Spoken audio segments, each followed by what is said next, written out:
اللہ کے نام سے جو سراسر رحمت ہے، جس کی شفقت ابدی ہے۔ یہ سورہ الف لام میم ہے۔ یہ کتاب الہی ہے، اس کے کتاب الہی ہونے میں کوئی شک نہیں۔ ہدایت ہے ان خدا سے ڈرنے والوں کے لیے جو بن دیکھے مان رہے ہیں اور نماز کا اہتمام کر رہے ہیں، اور جو کچھ ہم نے انہیں دیا ہے اس میں سے ہماری راہ میں خرچ کر رہے ہیں، اور جو اسے بھی مان رہے ہیں جو تمہاری طرف نازل کیا گیا، اور اسے بھی جو تم سے پہلے نازل کیا گیا، اور وہ آخرت پر یقین رکھتے ہیں۔ یہی اپنے پروردگار کی ہدایت پر ہیں، اور یہی ہیں جو فلاح پانے والے ہیں۔ اس کے برخلاف جن لوگوں نے اس کتاب کو نہ ماننے کا فیصلہ کر لیا ہے، ان کے لیے برابر ہے تم انہیں خبردار کرو یا نہ کرو، وہ نہ مانیں گے۔ ان کے دلوں اور کانوں پر اب اللہ نے اپنے قانون کے مطابق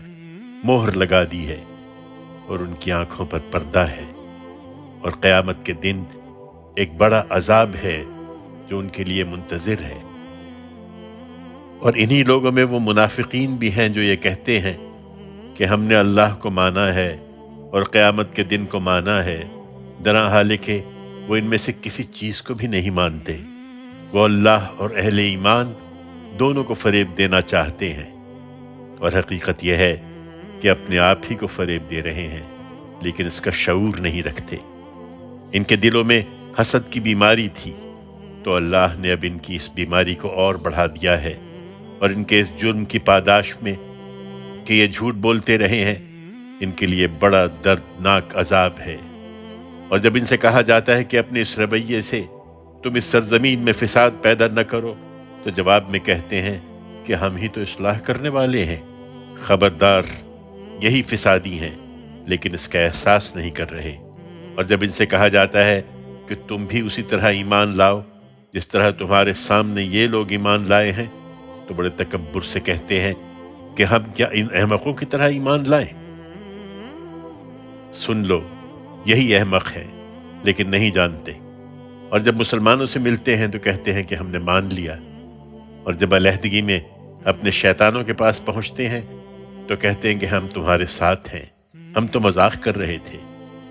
یہ کیا مذاق کریں گے؟ حقیقت یہ ہے کہ اللہ ان سے مذاق کر رہا ہے، اور ان کی سرکشی میں ان کی رسی اپنے قانون کے مطابق دراز کیے جاتا ہے۔ اس طرح کے بھٹکتے پھر رہے ہیں۔ یہی ہیں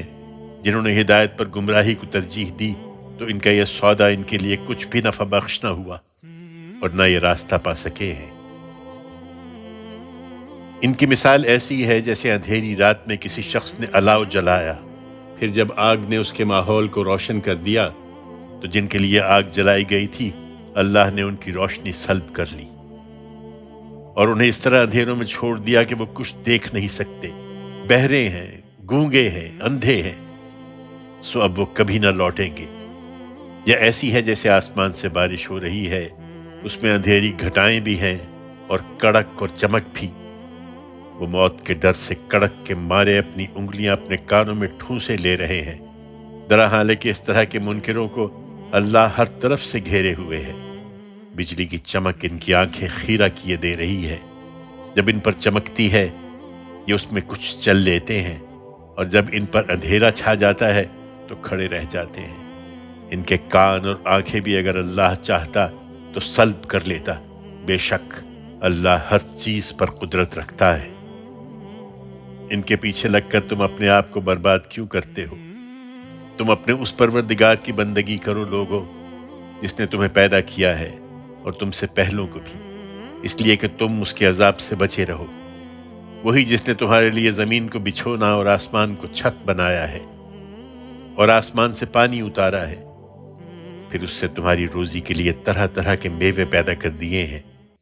لہذا تم اللہ کے ہمسر نہ ٹھہراؤ، درا حال کہ تم ان سب باتوں کو جانتے ہو۔ یہی اس کتاب کی دعوت ہے، اسے قبول کرو، اور جو کچھ ہم نے اپنے بندے پر نازل کیا ہے اس کے بارے میں اگر تمہیں شبہ ہے تو جاؤ اور اس کے مانند ایک سورہ ہی بنا لاؤ، اور اس کے لیے خدا کے سوا تمہارے جو زوما ہیں انہیں بھی بلا لو، اگر تم اپنے اس گمان میں سچے ہو۔ پھر اگر نہ کر سکو اور ہرگز نہ کر سکو گے تو اس آگ سے ڈرو جس کا ایندھن وہ لوگ بھی ہوں گے جو نہیں مانتے، اور ان کے وہ پتھر بھی جنہیں وہ پوجتے ہیں۔ وہ انہی منکروں کے لیے تیار کی گئی ہے، اور ان کو جس کتاب پر ایمان لائے اور انہوں نے نیک عمل کیے اس بات کی بشارت دو اے پیغمبر کہ ان کے لیے ایسے باغ ہیں جن کے نیچے نہریں بہتی ہوں گی۔ ان کا کوئی پھل انہیں جب بھی کھانے کے لیے دیا جائے گا تو کہیں گے یہ وہی ہے جو اس سے پہلے ہمیں دیا گیا، درحالے کو ان کو یہ اس سے ملتا جلتا دیا جائے گا، اور ان کے لیے وہاں پاکیزہ بیویاں ہوں گی اور وہ ان میں ہمیشہ رہیں گے۔ یہ جنت کی تمثیل ہے، اور اللہ اس بات سے نہیں شرماتا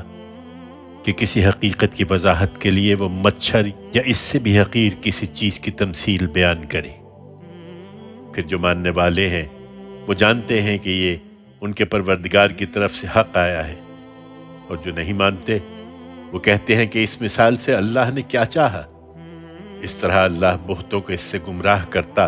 اور بہتوں کو اس سے راہ دکھاتا ہے، اور حقیقت یہ ہے کہ وہ اس سے گمراہ تو سرکشوں ہی کو کرتا ہے جو اللہ کے عہد کو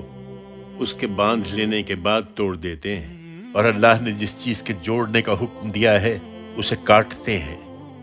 اور اس طرح زمین میں فساد برپا کرتے ہیں۔ یہی ہیں جو دنیا اور آخرت دونوں میں نامراد ہیں۔ لوگو، تم اللہ کے منکر کس طرح ہوتے ہو؟ درحالے کہ تم مردہ تھے تو اس نے تمہیں زندگی عطا فرمائی، پھر وہی تم کو مارتا ہے، پھر وہی زندہ کرے گا، پھر تم اسی کی طرف لوٹائے جاؤ گے، وہی جس نے تمہارے لیے زمین کی سب چیزیں پیدا کی، پھر آسمان کی طرف متوجہ ہوا اور 7 آسمان استوار کر دیے، اور وہ ہر چیز سے واقف ہے۔ ان سے پوچھو اے پیغمبر کہ یہ منکر کس طرح ہوتے ہیں، اور اس دنیا کے بارے میں ہماری اسکیم کو سمجھنے کے لیے وہ واقعہ انہیں سناؤ جب تمہارے پروردگار نے فرشتوں سے کہا میں زمین میں ایک ایسی مخلوق بنانے والا ہوں جسے اس کی بادشاہی دی جائے گی۔ انہوں نے عرض کیا کیا آپ اس میں وہ مخلوق بنائیں گے جو وہاں فساد کرے گی اور خون بہائے گی؟ اور ادھر ہمارا معاملہ یہ ہے کہ آپ کی حمد و ثنا کے ساتھ ہم آپ کی تسبیح و تقدیس کر رہے ہیں۔ فرمایا میں جانتا ہوں جو تم نہیں جانتے، اور انہیں سمجھانے کے لیے آدم کو سب نام سکھا دیے۔ پھر جن کے نام سکھائے ان ہستیوں کو فرشتوں کے سامنے پیش کیا، پھر فرمایا مجھے ان لوگوں کے نام بتاؤ اگر تم اپنے اس خیال میں سچے ہو۔ انہوں نے عرض کیا آپ کی ذات ہر عیب سے پاک ہے، ہم تو اتنا ہی جانتے ہیں جتنا آپ نے ہمیں بتایا ہے، علیم و حکیم تو اصل میں آپ ہی ہیں۔ فرمایا آدم تم ان ہستیوں کے نام انہیں بتاؤ۔ پھر جب اس نے ان کا تعارف انہیں کرا دیا تو فرمایا میں نے تم سے کہا نہ تھا کہ میں آسمانوں اور زمین کے بھید جانتا ہوں، اور میں جانتا ہوں جو تم ظاہر کر رہے ہو اور جو تم چھپا رہے تھے۔ اور ہماری اس اسکیم میں انسان کے امتحان کو سمجھنے کے لیے وہ واقعہ بھی انہیں سناؤ جب ہم نے فرشتوں سے کہا کہ آدم کو سجدہ کرو تو وہ سب سجدہ ریز ہو گئے ابلیس کے سوا۔ اس نے انکار کر دیا اور اکڑ بیٹھا، اور اس طرح منکروں میں شامل ہوا۔ اور ہم نے کہا اے آدم تم اور تمہاری بیوی دونوں اس باغ میں رہو، اور اس میں سے جہاں سے چاہو فراغت کے ساتھ کھاؤ، ہاں البتہ تم دونوں اس درخت کے پاس نہ جانا ورنہ ظالم ٹھہرو گے۔ پھر شیطان نے ان کو وہاں سے پھسلا دیا، اور جس حالت میں وہ تھے اس سے انہیں نکلوا کر چھوڑا، اور ہم نے کہا یہاں سے اتر جاؤ، اب تم ایک دوسرے کے دشمن ہو، اور تمہیں ایک خاص وقت تک زمین پر ٹھہرنا ہے اور وہیں گزر بسر کرنی ہے۔ پھر آدم نے اپنے پروردگار سے توبہ کے چند الفاظ سیکھ لیے اور ان کے ذریعے سے توبہ کی، تو اس پر اس نے عنایت فرمائی اور اس کو معاف کر دیا۔ بے شک وہی بڑا معاف فرمانے والا ہے، اس کی شفقت ابدی ہے۔ ہم نے کہا تم سب یہاں سے اتر جاؤ، پھر میری طرف سے اگر کوئی ہدایت تمہارے پاس آئے تو اسی پر چلنا، اس لیے کہ جو لوگ میری اس ہدایت کی پیروی کریں گے ان کا صلہ جنت ہے، سو ان کے لیے نہ وہاں کوئی اندیشہ ہے اور نہ وہ کبھی غمزدہ ہوں گے، اور جنہوں نے اس کا انکار کیا اور ہماری آیتوں کو جھٹلا دیا وہ دوزخ کے لوگ ہیں، وہ ہمیشہ اسی میں رہیں گے۔ قرآن تمہارے لیے یہی ہدایت لے کر آیا ہے، اس لیے اے بنی اسرائیل میری اس نعمت کو یاد کرو جو میں نے تم پر کی تھی، اور میرے عہد کو پورا کرو، میں تمہارے عہد کو پورا کروں گا، اور مجھ ہی سے ڈرتے رہو، اور اس قرآن پر ایمان لاؤ جو میں نے اس چیز کی تصدیق میں اتارا ہے جو تمہارے پاس ہے، اور سب سے پہلے تم ہی اس کے منکر نہ بن جاؤ، اور تھوڑی قیمت کے عوض میری آیتیں نہ بیچو، اور میرے ہی غضب سے بچو، اور حق کو باطل سے نہ ملاؤ، یہ حق کو چھپانے کی کوشش ہے، اور تم جانتے بوجھتے حق کو چھپانے کی کوشش نہ کرو، اور نماز کا اہتمام کرو، اور زکوٰۃ ادا کرو، اور ان جھکنے والوں کے ساتھ تم بھی خدا کے حضور میں جھک جاؤ۔ کیا تم لوگوں کو نیکی کی تلقین کرتے ہو اور اپنے آپ کو بھول جاتے ہو؟ درا حالے کہ تم کتاب الہی کی تلاوت کرتے ہو، پھر کیا تم سمجھتے نہیں ہو؟ اور اس راہ پر چلنے کے لیے صبر اور نماز سے مدد چاہو، اور اس میں شبہ نہیں کہ یہ سب بہت بھاری ہے، مگر ان کے لیے بھاری نہیں ہے جو خدا سے ڈرنے والے ہیں، جنہیں خیال ہے کہ انہیں اپنے پروردگار سے ملنا ہے، اور ان کو ایک دن اسی کی طرف پلٹ کر جانا بھی ہے۔ اے بنی اسرائیل میری اس نعمت کو یاد کرو جو میں نے تم پر کی تھی، اور اس بات کو کہ میں نے تمہیں دنیا والوں پر فضیلت دی تھی، اور اس دن سے ڈرو جب کوئی کسی کے کچھ بھی کام نہ آئے گا، اور نہ اس سے کوئی سفارش قبول کی جائے گی، اور نہ اس سے کوئی معاوضہ لیا جائے گا، اور نہ لوگوں کو کوئی مدد ہی ملے گی۔ اور یاد کرو جب ہم نے تم کو فرعون کے لوگوں سے چھڑایا، وہ تمہیں برے عذاب چکھاتے تھے، تمہارے بیٹوں کو ڈھونڈ ڈھونڈ کر ذبح کر دیتے تھے، اور تمہاری عورتیں جیتی رکھتے تھے، اور تمہیں اس عذاب سے چھڑانے میں تمہارے پروردگار کی طرف سے تمہارے لیے بڑی عنایت تھی۔ اور یاد کرو جب ہم نے تمہیں ساتھ لے کر دریا کو چیر دیا، اور اس طرح تمہیں بچا لیا، اور فرعون کے لوگوں کو تمہارے دیکھتے دیکھتے ہم نے اسی دریا میں غرق کر دیا۔ اور یاد کرو جب ہم نے موسیٰ سے 40 راتوں کا وعدہ ٹھہرایا، پھر اس کے پیچھے تم نے وہ بچھڑا بنا لیا، اور اس وقت تم اپنی جانوں پر ظلم ڈھا رہے تھے، پھر اس کے بعد بھی ہم نے تمہیں معاف کر دیا، اس لیے کہ تم شکر کرنے والے بن جاؤ۔ اور یاد کرو جب ہم نے موسیٰ کو کتاب یعنی حق و باطل کے لیے فرقان عطا فرمائی، اس لیے کہ اس کے ذریعے سے تم ہدایت حاصل کرو۔ اور یاد کرو جب موسیٰ نے اپنی قوم سے کہا، میری قوم کے لوگوں تم نے یہ بچھڑا بنا کر اپنے اوپر ظلم کیا ہے، اس لیے اب اپنے خالق کی طرف لوٹو، اور اس کے لیے اپنے ان لوگوں کو اپنے ہاتھوں سے قتل کرو، کہ تمہارے لیے تمہارے پیدا کرنے والے کے نزدیک بہتر ہے۔ چنانچہ تم نے یہ کیا تو اس نے تم پر عنایت فرمائی اور تم کو معاف کر دیا، بے شک وہی بڑا معاف کرنے والا ہے، اس کی شفقت ابدی ہے۔ اور یاد کرو جب تم نے کہا کہ اے موسیٰ ہم تمہاری بات کا ہرگز یقین نہ کریں گے جب تک ہم خدا کو سامنے نہ دیکھ لیں۔ اس پر تم کو کڑک نے آ لیا اور تم دیکھتے رہ گئے، پھر تمہاری اس موت کے بعد ہم نے تمہیں اٹھا کھڑا کیا، اس لیے کہ تم شکر گزار بن کر رہو، اور تم پر بدلیوں کا سایہ کیا، اور تم پر من و سلوہ اتارے، کھاؤ یہ پاکیزہ چیزیں جو ہم نے تمہیں دی ہیں۔ افسوس کہ جن پر یہ عنایت ہوئی انہوں نے اس کی ناقدری کی، اور اس طرح انہوں نے ہمارا کچھ نہیں بگاڑا بلکہ اپنے ہی اوپر ظلم کرتے رہے۔ اور یاد کرو جب ہم نے کہا کہ اس بستی میں داخل ہو جاؤ، پھر اس میں سے جہاں سے چاہو مزے سے کھاؤ، اور یاد رکھو کہ اس کے دروازے میں عجز کے ساتھ سر جھکائے ہوئے داخل ہونا اور دعا کرنا کہ پروردگار ہمارے گناہ بخش دے، ہم تمہارے گناہ بخش دیں گے، اور تم میں سے وہ لوگ جو اچھا رویہ اختیار کریں گے ان پر عنقریب ہم اور بھی عنایت فرمائیں گے۔ پھر جو بات ان سے کہی گئی تھی ظالموں نے اسے ایک دوسری بات سے بدل دیا، چنانچہ ان ظلم کرنے والوں پر ہم نے آسمان سے عذاب اتارا ان نافرمانیوں کے باعث جو وہ کر رہے تھے۔ اور یاد کرو جب موسیٰ نے اپنی قوم کے لیے پانی کی دعا کی تو ہم نے کہا اپنی لٹھیا اس پتھر پر مارو، اس نے ماری تو اس سے 12 چشمے بہہ نکلے، اس طرح کہ ہر گروہ نے اپنے لیے پانی لینے کی جگہ متعین کر لی۔ اللہ کی اس روزی سے کھاؤ اور پیو اے بنی اسرائیل، اور زمین میں فساد نہ پھیلاتے پھرو۔ اور یاد کرو جب تم نے کہا اے موسیٰ، ہم ایک ہی کھانے پر ہرگز صبر نہ کریں گے،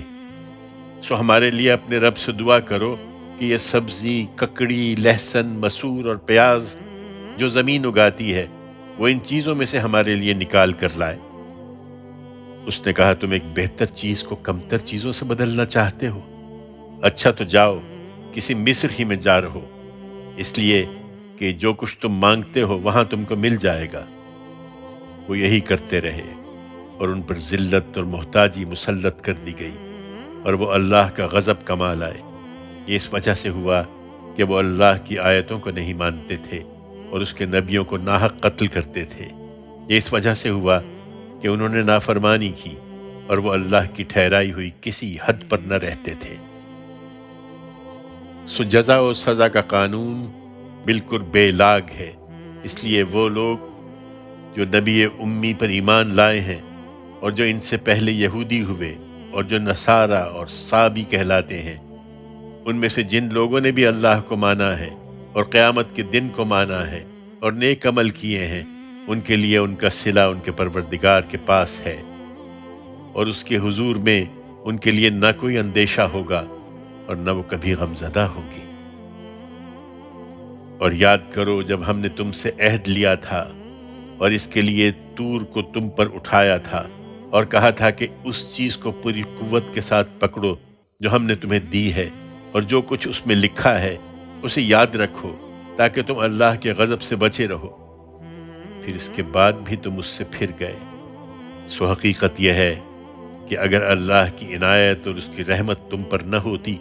تو اپنے اس رویے کی وجہ سے تم بڑے نامراد ہوتے، اور تم انہیں بھی جانتے ہی ہو جنہوں نے تمہارے لوگوں میں سے سبت کی بے حرمتی کی۔ تو ہم نے ان سے کہا جاؤ ذلیل بندر بن جاؤ، اس طرح ان کی اس بستی کو جس میں انہوں نے سبت کی بے حرمتی کی تھی ہم نے اس کے گرد و پیش کے لیے ایک نمونہ عبرت اور خدا سے ڈرنے والوں کے لیے ایک ذریعہ نصیحت بنا دیا۔ اور یاد کرو جب موسیٰ نے اپنی قوم سے کہا اللہ تمہیں حکم دیتا ہے کہ خون پر قسمیں کھانے کے لیے تم ایک گائے ذبح کرو، وہ کہنے لگے کیا تم ہم سے مذاق کرتے ہو؟ اس نے کہا میں اللہ کی پناہ مانگتا ہوں کہ اس طرح کا جاہل بن جاؤں۔ انہوں نے کہا اچھا اپنے رب کو ہمارے لیے پکارو کہ وہ ہمیں بتائے کہ گائے کیسی ہونی چاہیے۔ اس نے کہا وہ فرماتا ہے کہ گائے نہ بوڑھی ہو نہ بچیا، ان کے بیچ کی میانہ ہو۔ اب جاؤ اور وہ کرو جس کا تمہیں حکم دیا جا رہا ہے۔ بولے اپنے رب کو ہمارے لیے پکارو کہ وہ ہم پر یہ بھی واضح کرے کہ اس کا رنگ کیسا ہو۔ اس نے کہا وہ فرماتا ہے کہ وہ گائے سنہری ہو، شوخ رنگ، ایسی کہ دیکھنے والوں کو خوش آ جائے۔ بولے ایک مرتبہ اور اپنے رب کو ہمارے لیے پکارو کہ ہم کو اچھی طرح وضاحت کے ساتھ بتائے کہ وہ کیسی ہو، ہمیں گایوں میں کچھ شبہ پڑ رہا ہے، اور اللہ نے چاہا تو اب ہم ضرور اس کا پتہ پا لیں گے۔ اس نے کہا وہ فرماتا ہے کہ وہ گائے محنت والی نہ ہو کہ زمین جوتتی اور فصلوں کو پانی دیتی ہو، وہ ایک ہی رنگ کی ہو، اس میں کسی دوسرے رنگ کی آمیزش نہ ہو۔ بولے اب تم واضح بات لائے ہو۔ اس طرح انہوں نے اس کو ذبح کیا اور لگتا نہ تھا کہ وہ یہ کریں گے۔ اور وہ واقعہ بھی یاد کرو جب تم نے ایک شخص کو قتل کر دیا، پھر جھوٹی قسمیں کھائیں اور اس کا الزام ایک دوسرے پر دھرنے لگے، اور اللہ نے فیصلہ کر لیا کہ جو کچھ تم چھپا رہے تھے وہ اسے ظاہر کر دے گا۔ چنانچہ ہم نے کہا اس مردے کو اسی گائے کا ایک ٹکڑا مارو جو قسمیں کھانے کے لیے ذبح کی گئی ہے، تو وہ زندہ ہو گیا۔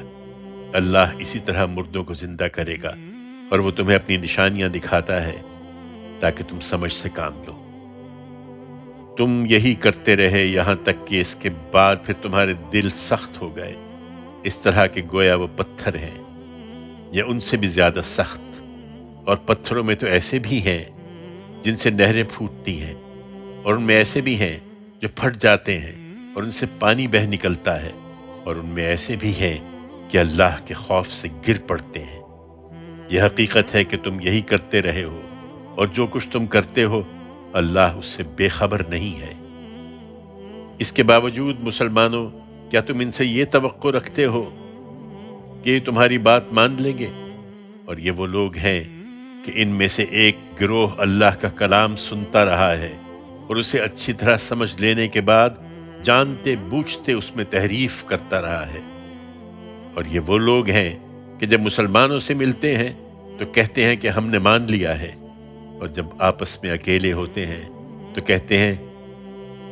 تم ان کو وہ بتاتے ہو جو اللہ نے تم پر کھولا ہے کہ وہ اس کی بنیاد پر تمہارے پروردگار کے پاس تم سے حجت کریں۔ پھر کیا تم سمجھتے نہیں ہو؟ کیا یہ نہیں جانتے کہ جو کچھ یہ چھپاتے اور جو کچھ ظاہر کرتے ہیں اللہ ان سب باتوں سے باخبر ہے؟ اور یہ وہ لوگ ہیں کہ ان میں بن پڑھے عامی بھی ہیں جو اللہ کی کتاب کو صرف اپنی آرزوؤں کا ایک مجموعہ سمجھتے ہیں اور اپنے گمانوں ہی پر چلتے ہیں۔ سو تباہی ہے ان کے لیے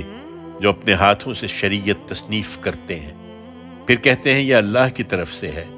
تاکہ اس کے ذریعے سے تھوڑی سی قیمت حاصل کر لیں۔ سو تباہی ہے ان کے لیے اس چیز کی وجہ سے جو ان کے ہاتھوں نے لکھی، اور تباہی ہے ان کے لیے اس چیز کی وجہ سے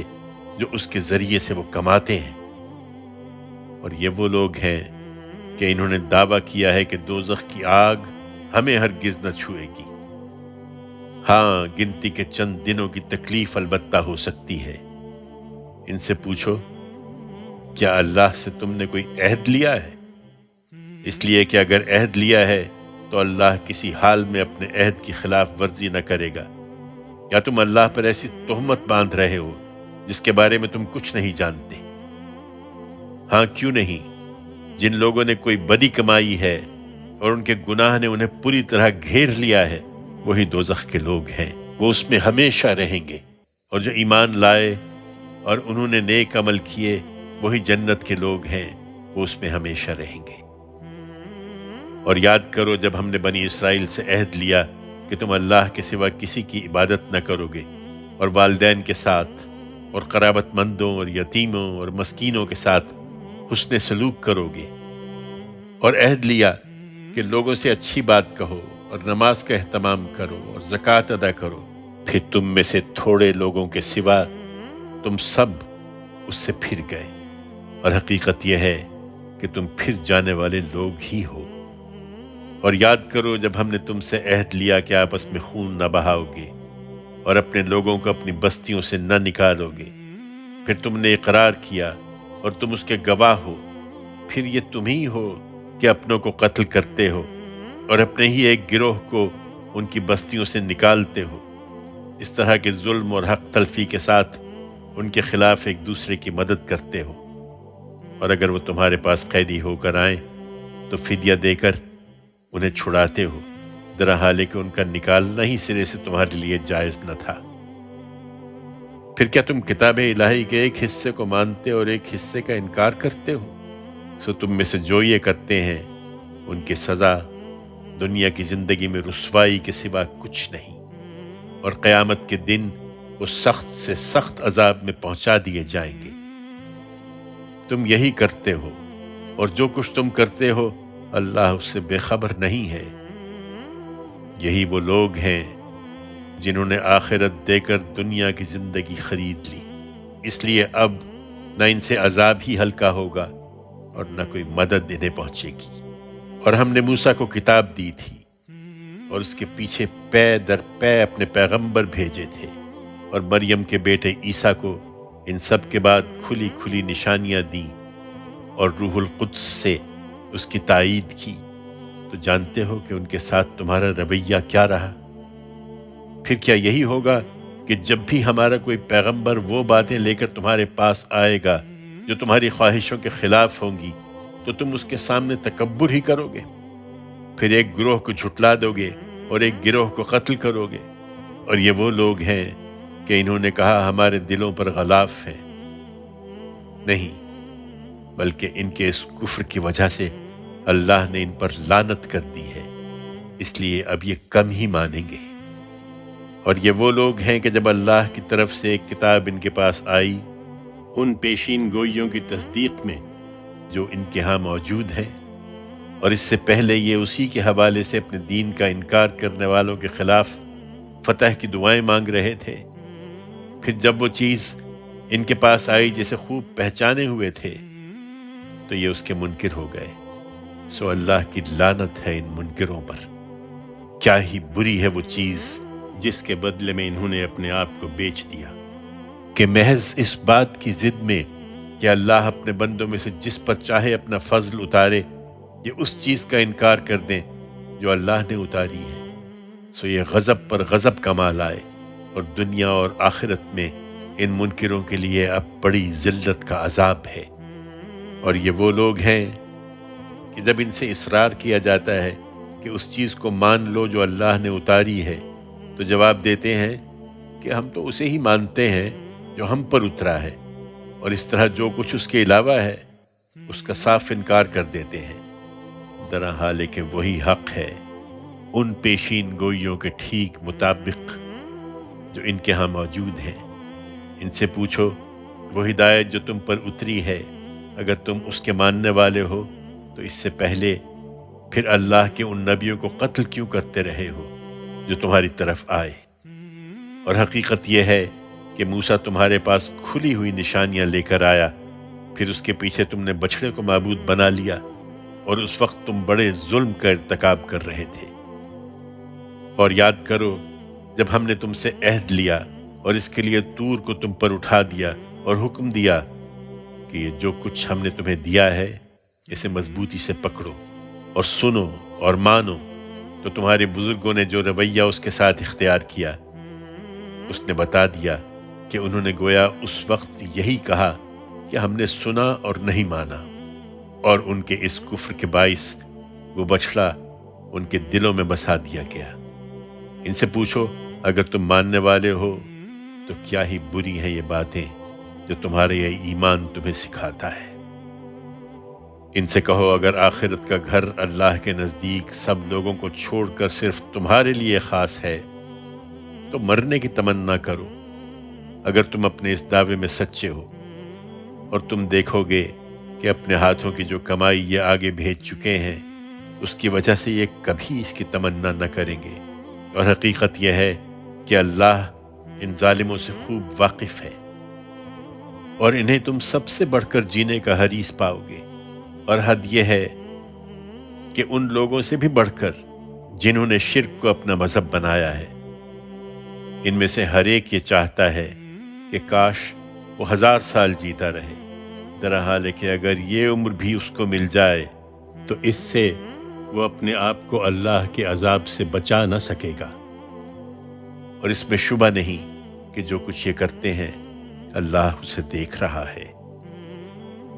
قرآن کی دشمنی میں اب یہ جبریل کے بھی دشمن ہو گئے ہیں۔ ان سے کہہ دو جو لوگ جبریل کے دشمن ہیں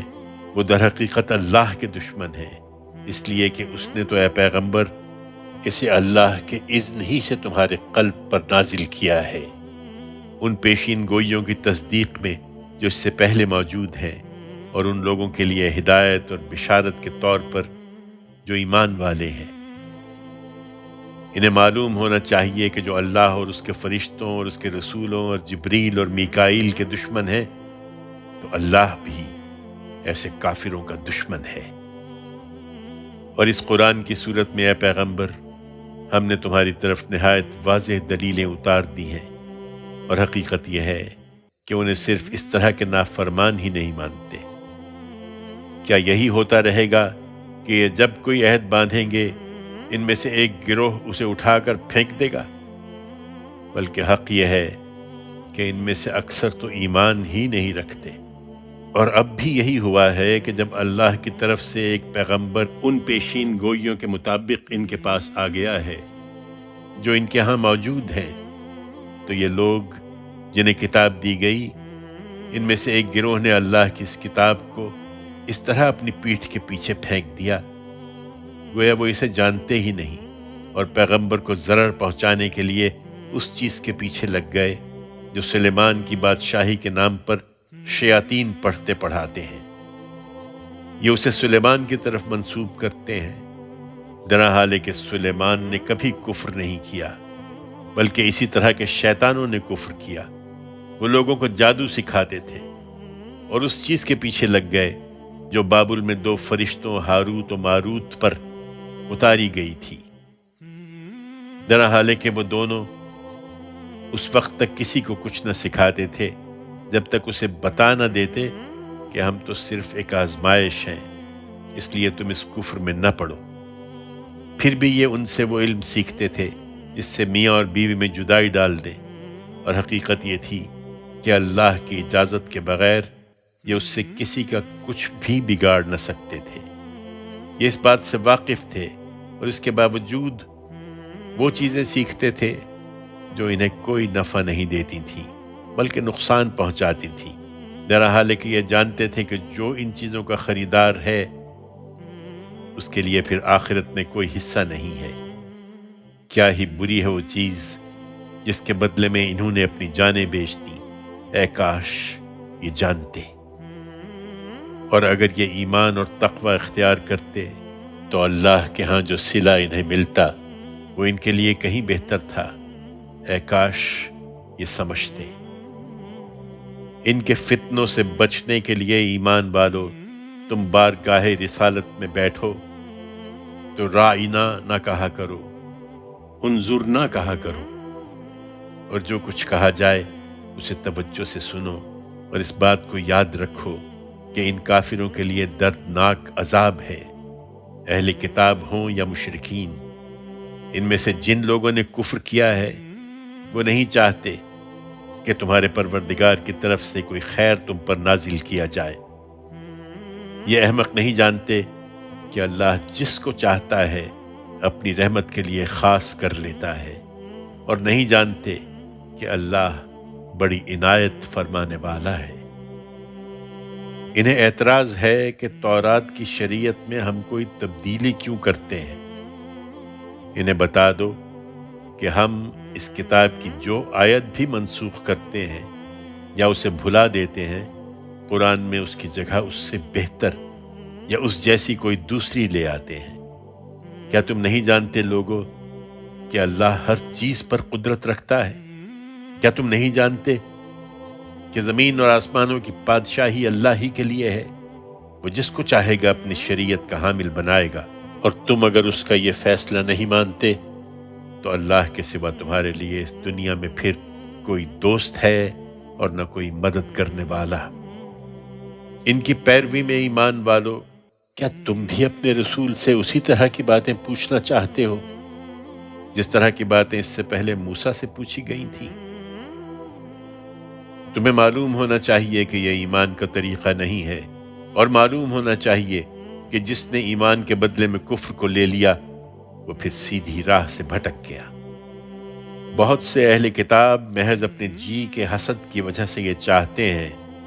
کہ تمہارے ایمان لانے کے بعد وہ پھر تمہیں کفر کی طرف پلٹا دیں، اس کے باوجود کہ حق ان پر اچھی طرح واضح ہو چکا ہے۔ سو ان سے درگزر کرو اور نظر انداز کرو یہاں تک کہ اللہ اپنا فیصلہ صادر کر دے۔ بے شک اللہ ہر چیز پر قدرت رکھتا ہے، اور ان کے فتنوں کا مقابلہ کرنے کے لیے نماز کا اہتمام رکھو اور زکوٰۃ ادا کرتے رہو، اور یاد رکھو کہ جو نیکی بھی تم اپنے لیے آگے بھیجو گے اسے تم اللہ کے ہاں پالو گے۔ اس میں شبہ نہیں کہ جو کچھ تم کر رہے ہو اللہ اسے دیکھ رہا ہے۔ یہ کہتے ہیں کہ کوئی شخص جنت میں داخل نہ ہو سکے گا جب تک وہ یہودی یا نصرانی نہ ہو۔ یہ انہوں نے محض آرزوئیں باندھ لی ہیں۔ ان سے کہو تم سچے ہو تو اس کے لیے اپنی کوئی دلیل پیش کرو۔ ان کی اس بات میں کوئی حقیقت نہیں۔ ہاں یہ ضرور ہے کہ اپنی ہستی جن لوگوں نے اللہ کے سپرد کر دی اور وہ اچھی طرح سے عمل کرنے والے ہیں، ان کے لیے ان کا اجر ان کے پروردگار کے ہاں محفوظ ہے، اور ان کے لیے نہ وہاں کوئی اندیشہ ہے اور نہ وہ کبھی غمزدہ ہوں گے۔ اپنے گروہ سے باہر یہ کسی حق کو نہیں مانتے، لہٰذا یہودی کہتے ہیں کہ نصارہ کی کوئی بنیاد نہیں، اور نصارہ کہتے ہیں کہ یہودیوں کی کوئی بنیاد نہیں، درحال ہے کہ دونوں کتاب الہی کی تلاوت کرتے ہیں۔ اسی طرح بالکل انہی کسی بات ان لوگوں نے بھی کہی جو خدا کی کتاب کا کوئی علم نہیں رکھتے۔ چنانچہ اب اللہ ان کے درمیان قیامت کے دن ہی اس معاملے کا فیصلہ کرے گا جس میں یہ جھگڑ رہے ہیں۔ اپنے انہی اختلافات کی وجہ سے یہ ایک دوسرے کی عبادت گاہوں کو ویران کرتے رہے ہیں، اور اس شخص سے بڑھ کر ظالم کون ہے جو اللہ کے معبدوں میں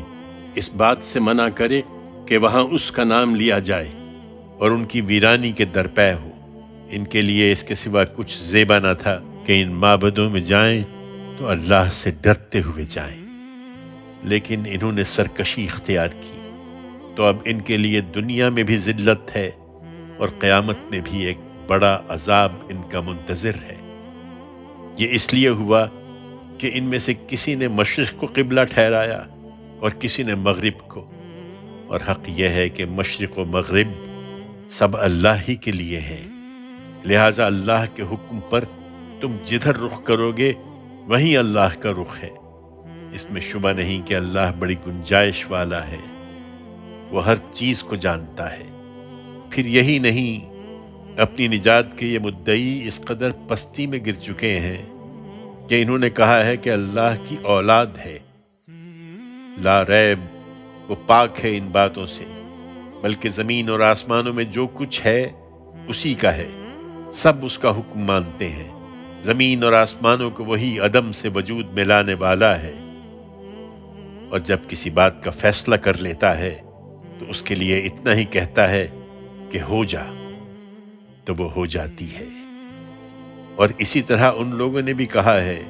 جو کتاب الہی کا علم نہیں رکھتے کہ اللہ ہم سے براہ راست کیوں ہم کلام نہیں ہوتا، یا ہمارے پاس کوئی واضح نشانی کیوں نہیں آتی۔ بالکل اسی طرح جو ان سے پہلے گزرے ہیں انہوں نے بھی انہی کسی بات کہی تھی۔ ان سب کے دل ایک سے ہیں۔ ہم نے اپنی نشانیاں ان لوگوں کے لیے جو یقین کرنا چاہیں ہر لحاظ سے واضح کر دی ہیں، لہٰذا تمہاری کوئی ذمہ داری نہیں کہ ان کی خواہش کے مطابق انہیں معجزے اور نشانیاں دکھاؤ۔ ہم نے تمہیں حق کے ساتھ بھیجا ہے اے پیغمبر، بشارت دینے والا اور خبردار کرنے والا بنا کر، اور تم سے ان دوزخ والوں کے بارے میں ہرگز کوئی پرسش نہ ہوگی۔ یہ یہود و نصارہ تم سے ہرگز راضی نہ ہوں گے جب تک ان کا مذہب اختیار نہ کر لو، لہٰذا کہہ دو کہ اللہ کی ہدایت ہی اصل ہدایت ہے، اور جان لو کہ اگر تم اس علم کے بعد جو تمہارے پاس آ چکا ہے ان کی خواہشوں پر چلے تو اللہ کے مقابلے میں تمہارا کوئی دوست اور کوئی مددگار نہ ہوگا۔ تمہیں مطمئن رہنا چاہیے کہ وہ لوگ جنہیں ہم نے کتاب عطا فرمائی اور ان کا معاملہ یہ رہا کہ وہ اس کی تلاوت کا حق ادا کرتے رہیں، وہی اس ہدایت پر ایمان لائیں گے، اور جو اس کے منکر ہوں گے تو وہی اصل میں نقصان اٹھانے والے ہیں۔ اے بنی اسرائیل، میری اس نعمت کو یاد کرو جو میں نے تم پر کی تھی، اور اس بات کو کہ میں نے تمہیں دنیا والوں پر فضیلت دی تھی، اور اس دن سے ڈرو جب کوئی کسی کے کچھ بھی کام نہ آئے گا اور نہ اس سے کوئی بدلہ قبول کیا جائے گا، نہ اسے کوئی سفارش نفع دے گی اور نہ لوگوں کو کوئی مدد ہی ملے گی۔ اور یاد کرو جب ابراہیم کو اس کے پروردگار نے چند باتوں میں آزمایا تو اس نے وہ پوری کر دی۔ فرمایا میں نے فیصلہ کیا ہے کہ تمہیں لوگوں کا امام بناؤں گا۔ عرض کیا اور میری اولاد میں سے؟ فرمایا میرا یہ عہد ان میں سے ظالموں کو شامل نہیں ہے۔ اور یاد کرو جب ہم نے سرزمین عرب میں اس بیت الحرام کو لوگوں کا مرجع اور ان کے لیے پناہ کی جگہ قرار دیا اور حکم دیا کہ ابراہیم کی اس قیام گاہ میں نماز کی ایک جگہ بناؤ، اور ابراہیم و اسماعیل کو اس بات کا پابند کیا کہ میرے اس گھر کو ان لوگوں کے لیے پاک رکھو جو اس میں طواف کرنے، اعتکاف کرنے اور رکوع و سجدہ کرنے کے لیے آئیں۔ اور یاد کرو جب ابراہیم نے دعا کی کہ اے پروردگار اس شہر کو امن کا شہر بنا دے، اور اس کے لوگوں میں سے جو اللہ اور قیامت کو ماننے والے ہوں انہیں پیداوار کی روزی عطا فرما۔ اللہ نے فرمایا اور جو منکر ہیں ان چیزوں سے چند روز کے لیے فائدہ اٹھانے کی مہلت تو میں انہیں بھی دوں گا، پھر ان کو دوزخ کے عذاب میں پکڑ بلاؤں گا اور وہ بہت ہی برا ٹھکانہ ہے۔ اور یاد کرو جب ابراہیم اور اسماعیل میرے اس گھر کی بنیادیں اٹھا رہے تھے، اس وقت ان کے لبوں پر التجا تھی کہ پروردگار تو ہماری طرف سے یہ دعا قبول فرما۔ اس میں شبہ نہیں کہ تو ہی سننے والا ہے، جاننے والا ہے۔ پروردگار، اور ہم دونوں کو تو اپنا فرما بردار بنا، اور ہماری اولاد سے بھی اپنی ایک فرما بردار امت اٹھا، اور ہم کو ہماری عبادت کے طریقے بتا، اور ہم پر عنایت کی نظر فرما۔ اس میں شبہ نہیں کہ تو ہی بڑا عنایت کرنے والا اور اپنے بندوں پر رحم فرمانے والا ہے۔ پروردگار، اور انہی میں سے تو ان کے اندر ایک رسول اٹھا جو تیری آیتیں انہیں سنائے اور انہیں قانون اور حکمت سکھائے، اور اس طرح انہیں پاکیزہ بنائے۔ اس میں شبہ نہیں کہ تو ہی بڑا زبردست ہے، بڑی حکمت والا ہے۔ اور ابراہیم کے دین سے کون ہے جو انحراف کرے؟ ہاں، وہی جو اپنے آپ کو حماقت میں مبتلا کر لے۔ ہم نے اس کو دنیا میں بھی اپنے لیے خاص کیا تھا، اور قیامت میں بھی وہ صالحین میں سے ہوگا۔ وہی ابراہیم کہ جب اس کے پروردگار نے اسے حکم دیا کہ اپنے آپ کو حوالے کر دو، اس نے فوراً کہا میں نے اپنے آپ کو پروردگار عالم کے حوالے کر دیا۔ اور اسی دین کی نصیحت ابراہیم نے اپنے بیٹوں کو کی تھی، اور اسی کی نصیحت یعقوب نے کی تھی۔ اس نے کہا تھا کہ میرے بچوں، اللہ نے یہی دین تمہارے لیے منتخب فرمایا ہے، اس لیے اب موت کے وقت تک تمہیں ہر حال میں مسلمان ہی رہنا ہے۔ پھر کیا تم لوگ اس وقت موجود تھے جب یعقوب اس دنیا سے رخصت ہو رہا تھا؟ اس وقت جب اس نے اپنے بیٹوں سے پوچھا تم میرے بعد کس کی پرستش کرو گے؟ انہوں نے جواب دیا ہم اسی ایک معبود کی پرستش کریں گے جو تیرا معبود ہے اور تیرے باپ داداؤں ابراہیم، اسماعیل اور اسحاق کا معبود ہے، اور ہم اسی کے فرما بردار ہیں۔ یہ ایک گروہ تھا جو گزر گیا، ان کا ہے جو انہوں نے کیا، اور تمہارا ہے جو تم نے کیا۔ تم سے یہ نہ پوچھا جائے گا کہ وہ کیا کرتے تھے۔ ان کے بزرگوں کی روایت تو یہ ہے، اور ادھر ان کا اصرار ہے کہ یہودی یا نصرانی بنو تو ہدایت پاؤ گے۔ ان سے کہہ دو بلکہ ابراہیم کا دین اختیار کرو جو اپنے پروردگار کے لیے بالکل یکسو تھا اور مشرکوں میں سے نہیں تھا۔ ایمان والو، ان سے کہہ دو کہ ہم نے اللہ کو مانا ہے اور اس چیز کو مانا ہے جو ہماری طرف نازل کی گئی، اور جو ابراہیم، اسماعیل، اسحاق اور یعقوب اور ان کی اولاد کی طرف نازل کی گئی، اور جو موسیٰ اور عیسیٰ اور دوسرے سب نبیوں کو ان کے پروردگار کی طرف سے دی گئی۔ ہم ان میں سے کسی کے درمیان کوئی فرق نہیں کرتے۔ یہ سب اللہ کے پیغمبر ہیں اور ہم اسی کے فرما بردار ہیں۔ پھر اگر وہ اس طرح مانیں جس طرح تم نے مانا ہے تو راہ یاب ہوئے، اور اگر منہ پھیر لیں تو وہی ضد پر ہیں۔ سو ان کے مقابلے میں اے پیغمبر، اللہ تمہارے لیے کافی ہے، اور وہ سننے والا ہے، ہر چیز سے واقف ہے۔ ان سے کہہ دو تم اللہ کا یہ رنگ اختیار کرو، اور اللہ کے رنگ سے کس کا رنگ بہتر ہے، اور کہہ دو کہ ہم تو ہر حال میں اسی کی عبادت کرتے ہیں۔ کہہ دو کیا تم اللہ کے بارے میں ہم سے جھگڑتے ہو، درا حال ہے کہ وہی ہمارا بھی پروردگار ہے اور تمہارا بھی، اور اگر یہ نہیں تو پھر ہمارے لیے ہمارے عمل ہیں اور تمہارے لیے تمہارے عمل، اور ہم تو خالص اسی کے ہیں۔ کیا تم کہتے ہو کہ ابراہیم، اسماعیل، اسحاق، یعقوب اور ان کی اولاد کے لوگ یہودی یا نصرانی تھے؟ ان سے پوچھو تم زیادہ جانتے ہو یا اللہ؟ افسوس، ان لوگوں سے بڑھ کر ظالم کون ہو سکتا ہے جن کے پاس اللہ کی طرف سے کوئی گواہی ہو اور وہ اسے چھپائے۔ اور حقیقت یہ ہے کہ اللہ ان چیزوں سے بے خبر نہیں ہے جو تم کر رہے ہو۔ یہ ایک گروہ تھا جو گزر گیا، ان کا ہے جو انہوں نے کیا اور تمہارا ہے جو تم نے کیا۔ تم سے یہ نہ پوچھا جائے گا کہ وہ کیا کرتے تھے۔ ابراہیم کی بنائی ہوئی مسجد کو اے پیغمبر ہم نے تمہارے لیے قبلہ ٹھہرانے کا فیصلہ کیا ہے، تو اب ان لوگوں میں سے جو احمق ہیں وہ کہیں گے انہیں کس چیز نے ان کے اس قبلے سے پھیر دیا جس پر یہ پہلے تھے۔ ان سے کہہ دو مشرق اور مغرب سب اللہ ہی کے ہیں، وہ جس کو چاہتا ہے ان تعصبات سے نکال کر سیدھی راہ دکھا دیتا ہے۔ ہم نے یہی کیا ہے،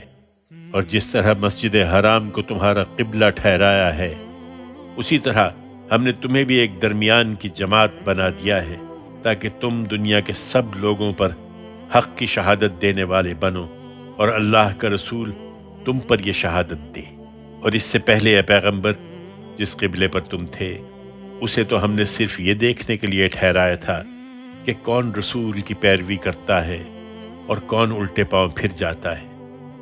اس میں شبہ نہیں کہ یہ ایک بھاری بات تھی، مگر ان کے لیے نہیں جنہیں اللہ ہدایت سے بہرہ یاب کرے۔ اور اللہ ایسا نہیں ہے کہ اس طرح کی آزمائش سے وہ تم لوگوں کے ایمان کو ضائع کرنا چاہے۔ اللہ تو لوگوں کے لیے بڑا مہربان ہے، سراسر رحمت ہے۔ تمہارے منہ کا بار بار آسمان کی طرف اٹھنا ہم دیکھتے رہے ہیں اے پیغمبر، سو ہم نے فیصلہ کر لیا کہ تمہیں اس قبلے کی طرف پھیر دیں جو تم کو پسند ہے۔ لہٰذا اب اپنا رخ مسجد حرام کی طرف پھیر دو، اور تم لوگ جہاں کہیں بھی ہو نماز میں اپنے رخ اسی کی طرف کرو۔ یہ لوگ جنہیں کتاب دی گئی تھی جانتے ہیں کہ ان کے پروردگار کی طرف سے یہی حق ہے، لیکن اس کے باوجود انکار کر رہے ہیں، اور جو کچھ یہ کر رہے ہیں اللہ اس سے بے خبر نہیں ہے۔ اور ان اہل کتاب کے سامنے اے پیغمبر تم اگر ہر طرح کی نشانیاں بھی پیش کر دو تو یہ تمہارے قبلے کی پیروی نہ کریں گے، اور اس کے ساتھ یہ بھی حقیقت ہے کہ جو علم تمہارے پاس آ چکا ہے اس کی بنا پر تم بھی ان کا قبلہ نہیں مان سکتے، اور ان کی یہ ضد صرف تمہارے ساتھ نہیں ہے، حقیقت یہ ہے کہ ان میں سے کوئی گروہ بھی دوسرے کا قبلہ ماننے کے لیے تیار نہیں ہے۔ لہٰذا ان کو کوئی چیز اگر مطمئن کر سکتی ہے تو یہی کہ تم ان کا قبلہ مان لو، لیکن اس علم کے بعد جو تمہارے پاس آ چکا ہے تم اگر ان کی خواہشوں کے پیچھے چلتے ہو تو تم بھی یقیناً انہی ظالموں میں سے ہو جاؤ گے۔ یہ حقیقت ہے کہ جن کو ہم نے کتاب دی ہے وہ اس چیز کو ایسا پہچانتے ہیں جیسے اپنے بیٹوں کو پہچانتے ہیں، اور ان میں یہ ایک گروہ ہے جو جانتے بوجھتے حق کو چھپاتا ہے۔ تم پر واضح ہو کہ تمہارے پروردگار کی طرف سے یہی حق ہے، لہٰذا اس کے متعلق تم کو ہرگز کسی شک میں نہ پڑنا چاہیے۔ اور ان میں سے ہر ایک نے اپنے لیے قبلے کی ایک سمت مقرر کر رکھی ہے، وہ اسی کا رخ کرتا ہے، اس لیے تم لوگ انہیں چھوڑو اور نیکیوں کی راہ میں آگے بڑھنے کی کوشش کرو۔ تم جہاں بھی ہوگے اللہ تم سب کو فیصلے کے لیے اکٹھا کرے گا، اللہ ہر چیز پر قدرت رکھتا ہے۔ انہیں چھوڑو اے پیغمبر، اور سفر میں بھی ہمیشہ جہاں سے نکلو نماز کے لیے اپنا رخ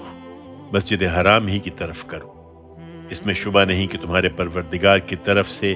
یہی حق ہے، اور یاد رکھو کہ جو کچھ تم لوگ کرتے ہو اللہ اس سے بے خبر نہیں ہے۔ اور ایک مرتبہ پھر سنو کہ سفر میں بھی ہمیشہ جہاں سے نکلو نماز کے لیے اپنا رخ مسجد حرام ہی کی طرف کرو، اور عام حالات میں بھی تم لوگ جہاں کہیں ہو اپنے رخ اسی مسجد کی طرف کرو، اس لیے کہ ان لوگوں کو تمہارے خلاف کوئی حجت نہ ملے۔ ہاں ان میں سے جو ظالم ہیں ان کی زبان تو کوئی چیز بھی بند نہیں کر سکتی، سو تم ان سے نہ ڈرو بلکہ مجھ سے ڈرو، اور اس لیے کہ میں تم پر اپنی نعمت پوری کر دوں، اور اس لیے کہ تم صحیح راستہ پالو۔ چنانچہ یہی مقاصد ہیں جن کے لیے ہم نے ایک رسول تم میں سے تمہارے اندر بھیجا ہے، جو ہماری آیتیں تمہیں سناتا ہے اور تمہارا تزکیہ کرتا ہے، اور اس کے لیے تمہیں قانون اور حکمت کی تعلیم دیتا ہے، اور اس طرح وہ چیزیں تمہیں سکھاتا ہے جو تم نہیں جانتے تھے۔ لہٰذا تم مجھے یاد رکھو میں تمہیں یاد رکھوں گا، اور میرے شکر گزار بن کر رہو، میری ناشکری نہ کرو۔ ایمان والو، یہ نعمت تمہیں عطا ہوئی ہے تو اب تمہارے مخالفین کی طرف سے جو مشکلیں بھی پیش آئیں ان میں ثابت قدمی اور نماز سے مدد چاہو۔ اس میں شبہ نہیں کہ اللہ ان کے ساتھ ہے جو مشکلات کے مقابلے میں ثابت قدم رہنے والے ہوں۔ اور جو لوگ اللہ کی اس راہ میں مارے جائیں انہیں یہ نہ کہو کہ مردہ ہیں، وہ مردہ نہیں بلکہ زندہ ہیں، لیکن تم اس زندگی کی حقیقت نہیں سمجھتے۔ ہم اس راہ میں یقیناً تمہیں کچھ خوف، کچھ بھوک اور کچھ جان و مال اور کچھ پھلوں کے نقصان سے آزمائیں گے، اور اس میں جو لوگ ثابت قدم ہوں گے اے پیغمبر انہیں دنیا اور آخرت دونوں میں کامیابی کی بشارت دو۔ وہی جنہیں کوئی مصیبت پہنچے تو کہیں کہ لا ریب ہم اللہ ہی کے ہیں اور ہمیں ایک دن اسی کی طرف پلٹ کر جانا ہے۔ یہی وہ لوگ ہیں جن پر ان کے پروردگار کی عنایتیں اور اس کی رحمت ہوگی، اور یہی ہیں جو اس کی ہدایت سے بہرہ یاب ہونے والے ہیں۔ بیت الحرام ہی کی طرح صفا و مروہ کی حقیقت بھی ان یہودیوں نے ہمیشہ چھپانے کی کوشش کی ہے، لہذا تحویل قبلہ کے اس موقع پر یہ بات بھی واضح ہونی چاہیے کہ صفا اور مروہ یقیناً اللہ کے شعائر میں سے ہیں۔ چنانچہ وہ لوگ جو اس گھر کا حج یا عمرہ کرنے کے لیے آئیں ان پر کوئی حرج نہیں کہ وہ ان دونوں میں طواف بھی کر لیں، بلکہ یہ ایک نیکی کا کام ہے، اور جس نے اپنے شوق سے نیکی کا کوئی کام کیا تو اللہ اسے قبول کرنے والا ہے، اس سے پوری طرح باخبر ہے۔ اس معاملے میں جو حقائق ہم نے نازل کیے اور جو ہدایت بھیجی تھی اسے جو لوگ چھپاتے ہیں، اس کے باوجود کہ ان لوگوں کے لیے اپنی کتاب میں ہم نے اسے کھول کھول کر بیان کر دیا تھا، یقیناً وہی ہیں جن پر اللہ لعنت کرتا ہے، اور لعنت کرنے والے بھی جن پر لعنت کریں گے۔ ان میں سے البتہ جو توبہ کریں اور اپنے اس طرز عمل کی اصلاح کر لیں اور جو کچھ چھپاتے تھے اسے صاف صاف بیان کر دیں تو ان کی توبہ میں اپنی شفقت سے قبول کر لوں گا، اور حقیقت یہ ہے کہ میں بڑا توبہ قبول کرنے والا ہوں، میری شفقت ابدی ہے۔ اس کے برخلاف جو اپنے انکار پر قائم رہے اور مرے تو اسی طرح منکر تھے،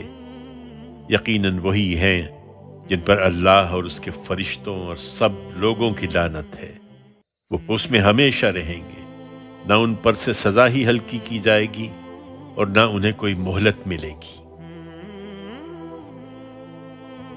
ایمان والو، انہیں فیصلہ کرنے دو، اور ان سے قطع نظر کر کے تم یہ حقیقت اب اچھی طرح سمجھ لو کہ تمہارا الہ ایک ہی الہ ہے، اس کے سوا کوئی الہ نہیں، وہ سراسر رحمت ہے، اس کی شفقت ابدی ہے۔ اس میں شبہ نہیں کہ آسمانوں اور زمین کے بنانے میں اور شب و روز کے بدل کر آنے میں اور لوگوں کے لیے دریا میں نفع کی چیزیں لے کر چلتی ہوئی کشتیوں میں اور اس پانی میں جو اللہ نے آسمان سے اتارا ہے، پھر اس سے زمین کو اس کے مر جانے کے بعد زندہ کیا ہے اور اس میں ہر قسم کے جاندار پھیلائے ہیں، اور ہواؤں کے پھیرنے میں اور آسمان و زمین کے درمیان حکم کے تابع بادلوں میں اس حقیقت کو سمجھنے کے لیے بہت سی نشانیاں ہیں ان لوگوں کے لیے جو اپنی عقل سے کام لیتے ہیں۔ اور زمین و آسمان کی ان نشانیوں کے باوجود لوگوں میں ایسے بھی ہیں جو اوروں کو اللہ کے برابر ٹھہراتے ہیں، وہ ان سے اسی طرح محبت کرتے ہیں جس طرح اللہ سے محبت کرتے ہیں، درحال کہ ایمان والوں کو تو سب سے بڑھ کر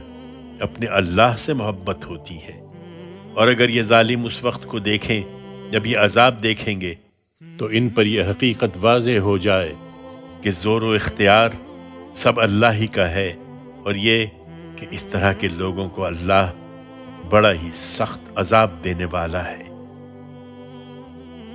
اس وقت جب وہ لوگ جن کی پیروی کی گئی اپنے پیرووں سے بے تعلقی ظاہر کر دیں گے اور عذاب سے دوچار ہوں گے اور ان کے تعلقات یک قلم ٹوٹ جائیں گے، اور ان کے پیرو کہیں گے کہ اے کاش ہمیں ایک مرتبہ پھر دنیا میں جانے کا موقع ملے تو ہم بھی ان سے بے تعلقی ظاہر کریں جس طرح انہوں نے ہم سے بے تعلقی ظاہر کی ہے۔ اس طرح اللہ ان کے اعمال کو ان کے لیے سراسر حسرت بنا کر انہیں دکھائے گا اور دوزخ سے نکلنے کے لیے وہ کوئی راہ نہ پا سکیں گے۔ لوگوں، اپنے انہی پیشواؤں کے پیدا کیے ہوئے توہمات کے تحت تم نے جو حلال و حرام ٹھہرائے ہیں ان کی کوئی حقیقت نہیں، اس لیے زمین کی چیزوں میں سے جو حلال و طیب ہیں انہیں کھاؤ اور شیطان کے قدم بقدم نہ چلو، وہ تمہارا کھلا دشمن ہے۔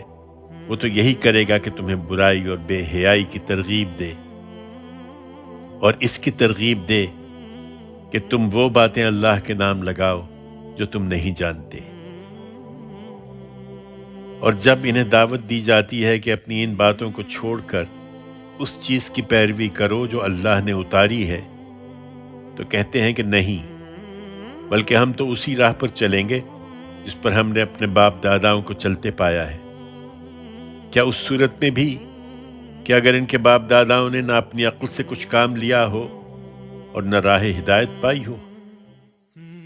اور حقیقت یہ ہے کہ یہ لوگ جنہوں نے اللہ کے بتائے ہوئے طریقے پر چلنے سے اس طرح انکار کر دیا ہے، ان کی تمثیل ایسی ہے جیسے کوئی شخص ان چیزوں کو پکارے جو پکارنے اور چلانے کے سوا کچھ نہ سنتی ہوں۔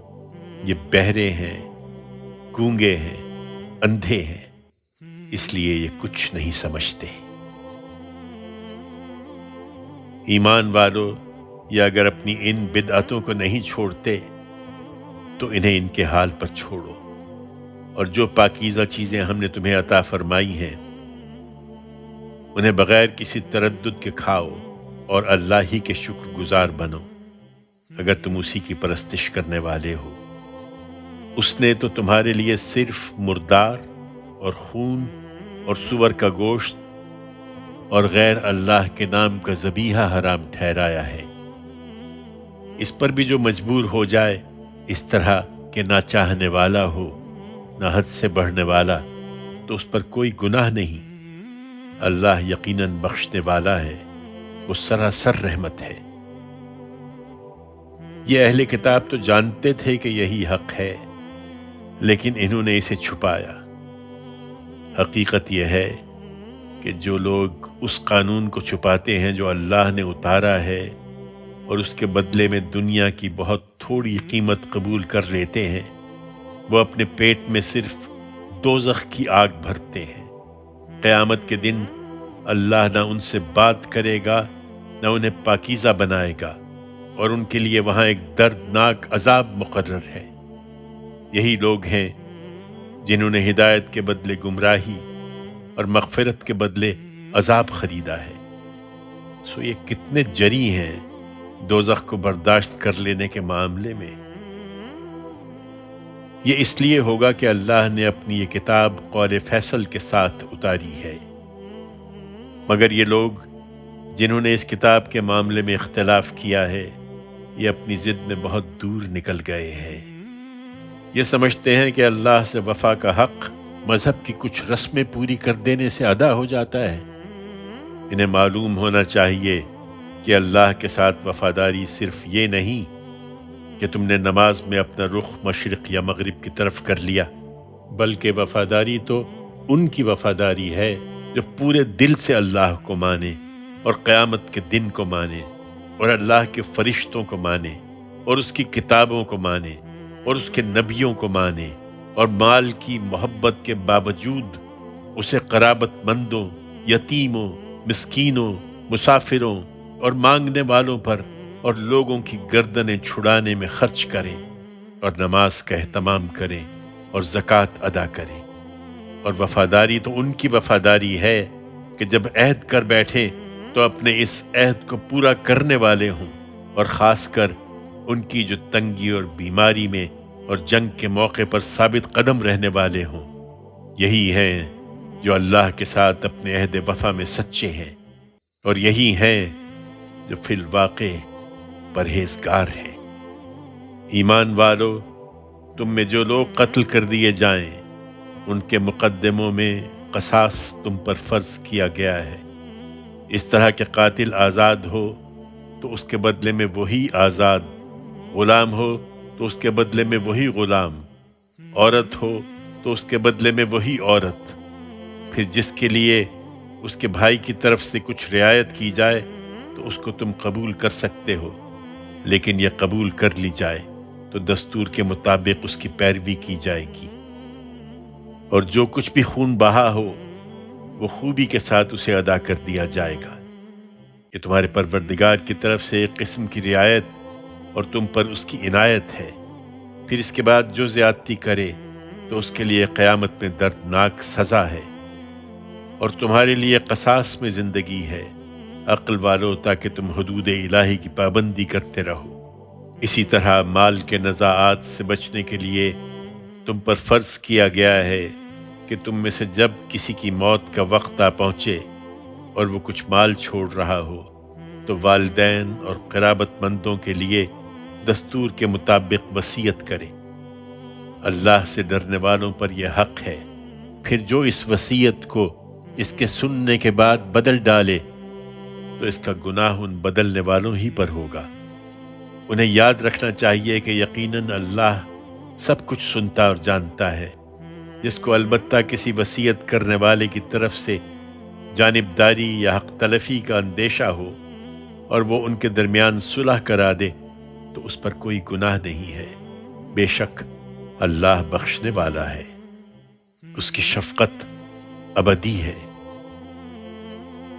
یہ اللہ کی حدود ہیں اور ان کی پابندی وہی کر سکتے ہیں جو اللہ سے ڈرنے والے ہوں۔ اس لیے ایمان والو، تم پر روزہ فرض کیا گیا ہے جس طرح تم سے پہلوں پر فرض کیا گیا تھا، تاکہ تم اللہ سے ڈرنے والے بن جاؤ۔ یہ گنتی کے چند دن ہیں، اس پر بھی جو تم میں سے بیمار ہو یا سفر میں ہو تو وہ دوسرے دنوں میں یہ گنتی پوری کر لے، اور جو اس کی طاقت رکھتے ہوں کہ ایک مسکین کو کھانا کھلا دیں تو ان پر ہر روزے کا بدلہ ایک مسکین کا کھانا ہے۔ پھر جو شوق سے کوئی نیکی کرے تو یہ اس کے لیے بہتر ہے، اور روزہ رکھ لو تو یہ تمہارے لیے اور بھی اچھا ہے اگر تم سمجھ رکھتے ہو۔ رمضان کا مہینہ ہے جس میں قرآن نازل کیا گیا، لوگوں کے لیے سراسر ہدایت بنا کر اور نہایت واضح دلیلوں کی صورت میں، جو اپنی نوعیت کے لحاظ سے رہنمائی بھی ہے اور حق و باطل کا فیصلہ بھی۔ سو تم میں سے جو شخص اس مہینے میں موجود ہو اسے چاہیے کہ اس کے روزے رکھے، اور جو بیمار ہو یا سفر میں ہو تو وہ دوسرے دنوں میں یہ گنتی پوری کر لے۔ یہ رخصت اس لیے دی گئی ہے کہ اللہ تمہارے لیے آسانی چاہتا ہے اور نہیں چاہتا کہ تمہارے ساتھ سختی کرے، اور فدیے کی اجازت اس لیے ختم کر دی گئی ہے کہ تم روزوں کی تعداد پوری کرو، اور جو خیر و برکت اس میں چھپی ہوئی ہے اس سے محروم نہ رہو۔ اور اس مقصد کے لیے رمضان کا مہینہ اس لیے خاص کیا گیا ہے کہ قرآن کی صورت میں اللہ نے جو ہدایت تمہیں بخشی ہے اس پر اس کی بڑائی کرو، اور اس لیے کہ تم اس کے شکر گزار بنو۔ اور میرے کسی حکم کے بارے میں اے پیغمبر، جب میرے بندے تم سے کوئی سوال کریں تو ان سے کہہ دو کہ اس وقت میں ان سے قریب ہی ہوں، پکارنے والا جب مجھے پکارتا ہے تو میں اس کی پکار کا جواب دیتا ہوں۔ لہٰذا ان کو چاہیے کہ وہ میرا حکم مانیں اور مجھ پر ایمان رکھیں تاکہ وہ صحیح راہ پر رہیں۔ تم پوچھنا چاہتے ہو تو لو ہم بتائے دیتے ہیں کہ روزوں کی رات میں اپنی بیویوں کے پاس جانا تمہارے لیے جائز کیا گیا ہے۔ وہ تمہارے لیے لباس ہے اور تم ان کے لیے لباس ہو۔ اللہ نے دیکھا کہ تم اپنے آپ سے خیانت کر رہے تھے تو اس نے تم پر عنایت فرمائی اور تم سے درگزر کیا، چنانچہ اب بغیر کسی تردد کے اپنی بیویوں کے پاس جاؤ، اور اس کا جو نتیجہ اللہ نے تمہارے لیے لکھ رکھا ہے اسے چاہو اور کھاؤ پیو، یہاں تک کہ رات کی سیاہ دھاری سے فجر کی سفید دھاری تمہارے لیے بالکل نمایاں ہو جائے۔ پھر رات تک اپنا روزہ پورا کرو، اور ہاں تم مسجدوں میں اعتکاف بیٹھے ہو تو رات کو بھی بیویوں کے پاس نہ جانا، یہ اللہ کے مقرر کی ہوئی حدیں ہیں، سو ان کے قریب نہ جاؤ۔ اللہ اسی طرح اپنی آیتیں لوگوں کے لیے واضح کرتا ہے تاکہ وہ تقوی اختیار کرے، اور اسی تقوی کا تقاضا ہے کہ تم آپس میں ناحق ایک دوسرے کے مال نہ کھاؤ اور اسے حاکموں تک پہنچنے کا ذریعہ نہ بناؤ، اس لیے کہ اس طرح لوگوں کے مال کا کوئی حصہ تمہیں ان کی حق تلفی کر کے کھانے کا موقع مل جائے، درا حال کہ تم اس حق تلفی کو جانتے ہو۔ وہ تم سے حرام مہینوں کے بارے میں پوچھتے ہیں، کہہ دو یہ لوگوں کی بہبود اور حج کے اوقات ہیں، اس لیے ان کی یہ حرمت اسی طرح قائم رکھی جائے گی۔ اور تم نے یہ سوال کیا ہے تو اب یہ بھی جان لو کہ یہ ہرگز کوئی نیکی نہیں ہے کہ احرام کی حالت میں اور حج سے واپسی پر تم گھروں کے پیچھے سے داخل ہوتے ہو، بلکہ نیکی تو اصل میں اس کی ہے جو تقوی اختیار کرے۔ اس لیے اب گھروں میں ان کے دروازوں ہی سے آؤ اور اللہ سے ڈرتے رہو تاکہ تمہیں فلاح نصیب ہو جائے، اور اللہ کی راہ میں ان لوگوں سے لڑو جو حج کی راہ روکنے کے لیے تم سے لڑے، اور اس میں کوئی زیادتی نہ کرو، بے شک اللہ زیادتی کرنے والوں کو پسند نہیں کرتا۔ اور ان لڑنے والوں کو جہاں پاؤ قتل کرو، اور انہیں وہاں سے نکالو جہاں سے انہوں نے تمہیں نکالا ہے، اور یاد رکھو کہ فتنہ قتل سے زیادہ بری چیز ہے۔ اور مسجد حرام کے پاس تم ان سے خود پہل کر کے جنگ نہ کرو جب تک یہ تم سے اس میں جنگ نہ کریں، پھر اگر یہ جنگ چھیڑ دیں تو انہیں بغیر کسی تردد کے قتل کرو، اس طرح کے منکروں کی یہی سزا ہے۔ لیکن اگر وہ باز آ جائیں تو اللہ بخشنے والا ہے، اس کی شفقت ابدی ہے، اور تم یہ جنگ ان سے برابر کیے جاؤ یہاں تک کہ فتنہ باقی نہ رہے اور دین اس سرزمین میں اللہ ہی کا ہو جائے۔ تاہم وہ باز آ جائیں تو جان لو کہ اقدام صرف ظالموں کے خلاف ہی جائز ہے۔ ماہ حرام کا بدلہ ماہ حرام ہے، اور اسی طرح دوسری حرمتوں میں بھی بدلے ہیں، لہذا جو تم پر زیادتی کریں ان کو اپنے اوپر اس زیادتی کے برابر ہی جواب دو، اور اللہ سے ڈرتے رہو، اور جان لو کہ اللہ ان کے ساتھ ہے جو اس کے حدود کی پابندی کرتے ہیں۔ اور اس جہاد کے لیے اللہ کی راہ میں انفاق کرو، اور اس سے گریز کر کے اپنے ہی ہاتھوں اپنے آپ کو ہلاکت میں نہ ڈالو، اور تم یہ انفاق خوبی کے ساتھ کرو، اس لیے کہ اللہ خوبی کے ساتھ کام کرنے والوں کو پسند کرتا ہے۔ اور حج و عمرہ کی راہ اگر تمہارے لیے کھول دی جائے تو ان کے تمام مناسک کے ساتھ ان کو اللہ ہی کے لیے پورا کرو، پھر اگر راستے میں گھر جاؤ تو ہدیے کی جو قربانی بھی میسر ہو اسے پیش کر دو، اور اپنے سر اس وقت تک نہ مونڈو جب تک قربانی اپنی جگہ نہ پہنچ جائے۔ پھر جو تم میں سے بیمار ہو یا اس کے سر میں کوئی تکلیف ہو اور وہ قربانی سے پہلے ہی سر منڈانے پر مجبور ہو جائے تو اسے چاہیے کہ روزوں یا صدقے یا قربانی کی صورت میں اس کا فدیہ دے۔ پھر جب تمہارے لیے امن کی حالت پیدا ہو جائے تو جو کوئی اس سفر سے یہ فائدہ اٹھائے کہ حج کا زمانہ آنے تک عمرہ بھی کر لے تو اسے قربانی کرنا ہوگی جیسی بھی میسر ہو جائے، اور اگر قربانی میسر نہ ہو تو روزے رکھنا ہوں گے، 3 دن حج کے زمانے میں اور 7 جب حج سے واپس آؤ، یہ پورے 10 دن ہوئے۔ اس طریقے سے ایک ہی سفر میں حج کے ساتھ عمرے کی یہ رعایت صرف ان لوگوں کے لیے ہے جن کے گھر بار مسجد حرام کے پاس نہ ہوں۔ اس کی پابندی کرو اور اللہ سے ڈرتے رہو، اور خوب جان لو کہ اللہ سخت سزا دینے والا ہے۔ حج کے متعین مہینے ہیں، سو ان میں جو شخص بھی احرام باندھ کر حج کا ارادہ کر لے اسے پھر حج کے اس زمانے میں نہ کوئی شہوت کی بات کرنی ہے، نہ خدا کی نافرمانی کی، اور نہ لڑائی جھگڑے کی کوئی بات اس سے سرزد ہونی چاہیے۔ اور یاد رہے کہ جو نیکی بھی تم کرو گے اللہ اسے جانتا ہے، اور حج کے اس سفر میں تقوی کا زاد راہ لے کر نکلو، اس لیے کہ بہترین زاد راہ یہی تقوی کا زاد راہ ہے، اور اس کے لیے عقل والو مجھ سے ڈرتے رہو۔ اس کے ساتھ البتہ تم پر کوئی حرج نہیں کہ اپنے پروردگار کا فضل تلاش کرو، لیکن یاد رہے کہ مزدلفہ کوئی کھیل تماشے اور تجارت کی جگہ نہیں ہے، اس لیے جب عرفات سے چلو تو مشعر حرام کے پاس اللہ کو یاد کرو، اور اس کو اسی طرح یاد کرو جس طرح اس نے تمہیں ہدایت فرمائی ہے، اور اس سے پہلے تو بلا شبہ تم لوگ گمراہوں میں تھے۔ پھر یہ بھی ضروری ہے کہ جہاں سے اور سب لوگ پلٹتے ہیں تم بھی قریش کے لوگوں وہیں سے پلٹو، اور اللہ سے مغفرت چاہو، یقیناً اللہ بخشنے والا ہے، اس کی شفقت ابدی ہے۔ اور یہ بھی کہ اس کے بعد جب اپنے حج کے مناسک پورے کر لو تو جس طرح پہلے اپنے باپ دادا کو یاد کرتے رہے ہو اسی طرح اب اللہ کو یاد کرو، بلکہ اس سے بھی زیادہ۔ یہ اللہ سے مانگنے کا موقع ہے، مگر لوگوں میں ایسے بھی ہیں کہ وہ اس موقع پر بھی یہی کہتے ہیں کہ پروردگار ہمیں جو کچھ دینا ہے اسی دنیا میں دے دے، اور اس کا نتیجہ یہ نکلتا ہے کہ پھر آخرت میں ان کا کوئی حصہ نہیں رہتا۔ اور ان میں ایسے بھی ہیں کہ جن کی دعا یہ ہوتی ہے کہ پروردگار ہمیں دنیا میں بھی بھلائی عطا فرما اور آخرت میں بھی، اور ہمیں آگ کے عذاب سے بچا لے۔ یہی ہیں جو اپنی کمائی کا حصہ پا لیں گے، اور اللہ کو حساب چکاتے کبھی دیر نہیں لگتی۔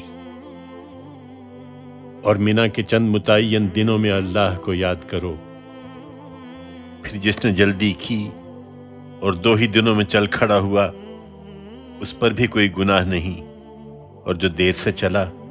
اس پر بھی کوئی گناہ نہیں۔ ہاں مگر ان کے لیے جو اللہ سے ڈریں، اور تم بھی اللہ سے ڈرتے رہو، اور خوب جان لو کہ ایک دن تم اسی کے حضور میں اکٹھے کیے جاؤ گے۔ یہ عبادت ہے جس کی راہ روکنے والوں سے تم کو لڑنا ہے۔ اور ادھر صورتحال یہ ہے کہ تمہارے لوگوں میں سے کچھ ایسے ہیں کہ جن کی باتیں تو اس دنیا کی زندگی میں تمہیں بھلی معلوم ہوتی ہیں، اور وہ اپنے دل کے ارادوں پر اللہ کو گواہ بھی بناتے ہیں، لیکن ہیں وہ بدترین دشمن۔ تمہارے سامنے وہ یہی کرتے ہیں، اور جب وہاں سے ہٹتے ہیں تو ان کی ساری تگ و دو اس لیے ہوتی ہے کہ زمین میں فساد پھیلائیں اور کھیتیوں کو غارت کریں اور نسلیں تباہ و برباد کریں۔ اور تم جانتے ہو کہ اللہ فساد کو پسند نہیں کرتا۔ اور جب ان سے کہا جاتا ہے کہ اللہ سے ڈرو تو گناہ پر آمادگی کے ساتھ ان کا غرور انہیں دامنگیر ہو جاتا ہے، سو ان کے لیے جہنم کافی ہے، اور وہ بہت ہی برا ٹھکانہ ہے۔ اور انہی لوگوں میں کچھ ایسے بھی ہیں کہ اللہ کی رضا جوئی کے لیے اپنی جان کھپا دینے کے لیے تیار ہیں۔ یہی ہیں کہ جن سے کوئی غلطی ہو جائے تو اللہ اسے معاف کر دیتا ہے، اور اس طرح کے بندوں پر اللہ بہت مہربان ہے۔ ایمان والو، ایمان کے ساتھ یہ 2 رویے نہیں ہو سکتے، اس لیے تم سب ایک ہی طریقے سے اللہ کی اطاعت میں داخل ہو جاؤ، اور شیطان کے نقش قدم کی پیروی نہ کرو، وہ تمہارا کھلا دشمن ہے۔ ان کھلی ہوئی تنبیہات کے بعد بھی جو تمہارے پاس آئی ہیں، اگر تم لغزش کھاتے ہو تو جان لو کہ اللہ زبردست ہے، وہ بڑی حکمت والا ہے۔ اس اتمام حجت کے باوجود کیا یہ اسی کے منتظر ہیں کہ اللہ اور اس کے فرشتے بدلیوں کے سائے میں ان پر نمودار ہو جائیں اور معاملے کا فیصلہ کر دیا جائے؟ لیکن یہ اللہ کا طریقہ نہیں ہے، اور اس طرح کے معاملات تو اللہ ہی کے حوالے ہیں۔ بنی اسرائیل سے پوچھو، ہم نے ان کو کتنی واضح نشانیاں دیں، مگر اس سے کیا فائدہ ہوا؟ اور حقیقت یہ ہے کہ جو لوگ اللہ کی ہدایت جیسی نعمت کو پا لینے کے بعد اس کو گمراہی سے بدلتے ہیں، وہ اللہ کی گرفت سے نہیں بچ سکتے، اس لیے کہ اللہ سخت مواخذہ کرنے والا ہے۔ دنیا کی زندگی ان منکروں کے لیے بڑی دل پسند بنا دی گئی ہے، اس کے انجام سے انہیں آگاہ کیا جائے تو نہیں سنتے اور ایمان والوں کا مذاق اڑاتے ہیں۔ درحال کہ خدا سے ڈرنے والے قیامت کے دن ان کے مقابلے میں عالی مقام ہوں گے۔ یہ ان کے لیے اللہ کا فضل ہے اور اللہ جس کو چاہے گا اپنا فضل بے حساب عطا فرمائے گا۔ اپنی منافقت کے لیے یہ اختلافات کو بہانہ بناتے ہیں۔ انہیں معلوم ہونا چاہیے کہ لوگ ایک ہی امت تھے، پھر ان میں اختلاف پیدا ہوا تو اللہ نے نبی بھیجے بشارت دیتے اور انذار کرتے ہوئے، اور ان کے ساتھ قول فیصل کی صورت میں اپنی کتاب نازل کی تاکہ لوگوں کے درمیان وہ ان کے اختلافات کا فیصلہ کر دے۔ یہ جن کو دی گئی اس میں اختلاف بھی انہی لوگوں نے کیا۔ نہایت واضح دلائل کے ان کے سامنے آ جانے کے بعد محض آپس کے زدم زدہ کی وجہ سے پھر یہ جو قرآن کے ماننے والے ہیں، اللہ نے اپنی توفیق سے اس حق کے بارے میں ان کی رہنمائی کی جس میں یہ اختلاف کر رہے تھے، اور اللہ جس کو چاہتا ہے اپنے قانون کے مطابق سیدھی راہ کی ہدایت عطا فرماتا ہے۔ یہ منافق سمجھتے ہیں کہ ان پر کوئی ذمہ داری ڈالے بغیر ہی اس راہ کی سب مشکلیں اللہ کی مدد سے دور ہو جانی چاہیے۔ خدا کے بندو، تمہارا خیال ہے کہ تم جنت میں داخل ہو جاؤ گے، درحال کہ تمہیں وہ حالات ابھی پیش ہی نہیں آئے جو رسولوں کی بعثت کے نتیجے میں ان لوگوں کو پیش آئے تھے جو تم سے پہلے گزرے ہیں۔ ان پر آفتیں آئیں، مصیبتیں گزریں اور وہ ہلا مارے گئے، یہاں تک کہ رسول اور اس کے ساتھ ایمان لانے والے سب پکار اٹھے کہ اللہ کی مدد کب آئے گی۔ اس وقت بشارت دی گئی کہ سنو،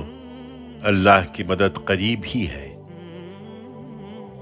وہ تم سے پوچھتے ہیں کہ اچھا پھر کیا خرچ کرے؟ کہہ دو کہ جتنا مال بھی خرچ کرو گے وہ تمہارے والدین، اعزاء و اقربا اور تمہارے ہی معاشرے کے یتیموں، مسکینوں اور مسافروں کے لیے ہے۔ اس لیے جتنی ہمت ہے خرچ کرو اور مطمئن رہو کہ جو نیکی بھی تم کرو گے وہ ہرگز ضائع نہ ہوگی، اس لیے کہ اللہ اس سے پوری طرح واقف ہے۔ تم پر جنگ فرض کی گئی اور اللہ کی راہ میں انفاق کی طرح وہ بھی تمہیں ناگوار ہے، درحال کہ یہ بالکل ممکن ہے کہ تم کسی چیز کو ناپسند کرو اور تمہارے لیے وہی بہتر ہو، اور بالکل ممکن ہے کہ تم کسی چیز کو پسند کرو اور وہ تمہارے لیے بری ہو، اور حقیقت یہ ہے کہ اللہ جانتا ہے اور اس طرح کی بہت سی چیزوں کو تم نہیں جانتے۔ وہ تم سے پوچھتے ہیں کہ حرام مہینے میں قتال کا کیا حکم ہے؟ کہہ دو کہ اس میں قتال بڑی ہی سنگین بات ہے، لیکن اللہ کی راہ سے روکنا اور اس کو نہ ماننا اور بیت الحرام کا راستہ لوگوں پر بند کرنا اور اس کے رہنے والوں کو وہاں سے نکالنا اللہ کے نزدیک اس سے بھی زیادہ سنگین ہے، اور ظلم و جبر کے ذریعے سے لوگوں کو دین سے پھیرنا تو قتل سے بھی بڑا گناہ ہے۔ تمہیں معلوم ہونا چاہیے کہ جن لوگوں سے قتال کا حکم تمہیں دیا گیا ہے انہوں نے طے کر لیا ہے کہ وہ تم سے برابر لڑیں گے، یہاں تک کہ اگر ان کے لیے ممکن ہو تو تمہیں تمہارے دین سے پھیر لے جائیں، اور تم میں سے جو کوئی اپنے دین سے پھرے گا اور پھر اسی کفر کی حالت میں مر جائے گا تو اسی طرح کے لوگ ہیں جن کے عمل دنیا اور آخرت میں ضائع ہوئے اور یہی دوزخ میں پڑنے والے ہیں، یہ اس میں ہمیشہ رہیں گے۔ اس کے برخلاف جو لوگ ایمان پر قائم رہے ہیں اور جنہوں نے ہجرت کی اور اللہ کی راہ میں جہاد کیا ہے وہی اللہ کی رحمت کے امیدوار ہیں، اور اللہ بخشنے والا ہے، اس کی شفقت ابدی ہے۔ وہ تم سے جوئے اور شراب کے بارے میں پوچھتے ہیں، اس لیے کہ یہ بھی ان کے ہاں غریبوں کی مدد کا ایک ذریعہ ہے۔ کہہ دو کہ ان دونوں میں گناہ بہت بڑا ہے، اور اس میں شبہ نہیں کہ لوگوں کے لیے ان میں کچھ فائدے بھی ہیں، لیکن ان کا گناہ ان کے ان فائدوں سے کہیں بڑھ کر ہے۔ اور پوچھتے ہیں کہ اچھا یہ تو واضح کیجئے کہ کیا خرچ کریں؟ کہہ دو کہ وہی جو ضرورت سے زیادہ ہے۔ اللہ اسی طرح تمہارے لیے اپنی آیتوں کی وضاحت کرتا ہے تاکہ تم دنیا اور آخرت دونوں کے معاملات میں غور کرتے رہو۔ اور وہ تم سے پوچھتے ہیں کہ جنگ ہوئی اور لوگ مارے گئے تو ان کے یتیموں کے ساتھ کیا معاملہ کیا جائے؟ کہہ دو جس میں ان کی بہبود ہو وہی بہتر ہے۔ اور اگر تم ان کی ماؤں سے نکاح کر کے انہیں اپنے ساتھ شامل کر لو تو وہ تمہارے بھائی ہیں، اور اللہ جانتا ہے کہ کون بگاڑنے والا ہے اور کون اصلاح کرنے والا۔ اور اگر اللہ چاہتا تو اس کی اجازت نہ دے کر تمہیں مشقت میں ڈال دیتا۔ بے شک اللہ زبردست ہے، وہ بڑی حکمت والا ہے۔ اور یتیموں کی بہبود کے مقصد سے بھی مشرک عورتوں سے نکاح نہ کرو جب تک وہ ایمان نہ لے آئیں۔ اور یاد رکھو کہ ایک مسلمان لونڈی کسی مشرک شریف زادی سے بہتر ہے، اگرچہ وہ تمہیں پسند ہو۔ اور اپنی عورتیں بھی مشرکوں کے نکاح میں نہ دو جب تک وہ ایمان نہ لے آئیں۔ اور یاد رکھو کہ ایک مسلمان غلام کسی مشرک شریف زادے سے بہتر ہے، اگرچہ وہ تمہیں پسند ہو۔ یہ مشرک لوگ تمہیں دوزخ کی طرف بلاتے ہیں،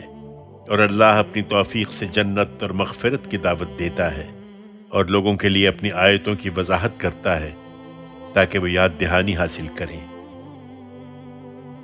اور نکاح کا ذکر ہوا ہے تو وہ تم سے پوچھتے ہیں کہ عورتوں کے حیض کا کیا حکم ہے؟ کہہ دو یہ ایک طرح کی نجاست ہے، چنانچہ حیض کی حالت میں عورتوں سے الگ رہو، اور جب تک وہ خون سے پاک نہ ہو جائیں ان کے قریب نہ جاؤ۔ پھر جب وہ نہا کر پاکیزگی حاصل کر لیں تو ان سے ملاقات کرو جہاں سے اللہ نے تمہیں اس کا حکم دیا ہے۔ یقیناً اللہ ان لوگوں کو پسند کرتا ہے جو توبہ کرنے والے ہوں اور ان کو جو پاکیزگی اختیار کرنے والے ہوں۔ تمہاری یہ عورتیں تمہارے لیے کھیتی ہیں، لہٰذا تم اپنی اس کھیتی میں جس طرح چاہو آؤ، اور اس کے ذریعے سے دنیا اور آخرت دونوں میں اپنے لیے آگے کی تدبیر کرو، اور اللہ سے ڈرتے رہو، اور خوب جان لو کہ تمہیں ایک دن لازماً اس سے ملنا ہے۔ اور ایمان والوں کو اے پیغمبر اس ملاقات کے موقع پر فلاح و سعادت کی خوشخبری سنا دو۔ عورتوں سے متعلق بعض دوسرے معاملات بھی ہیں، انہیں بھی سمجھ لو، اور اپنی قسموں کے لیے اللہ کے نام کو دوسروں سے حسن سلوک کرنے اور حدود الہی کی رعایت کرنے اور لوگوں کے مابین صلح کرانے میں رکاوٹ نہ بناؤ، اور متنبہ رہو کہ اللہ سمیع و علیم ہے۔ اللہ تمہاری ان قسموں پر تو تمہیں نہیں پکڑے گا جو تم بے ارادہ کھا لیتے ہو، لیکن وہ قسمیں جو اپنے دل کے ارادے سے کھاتے ہو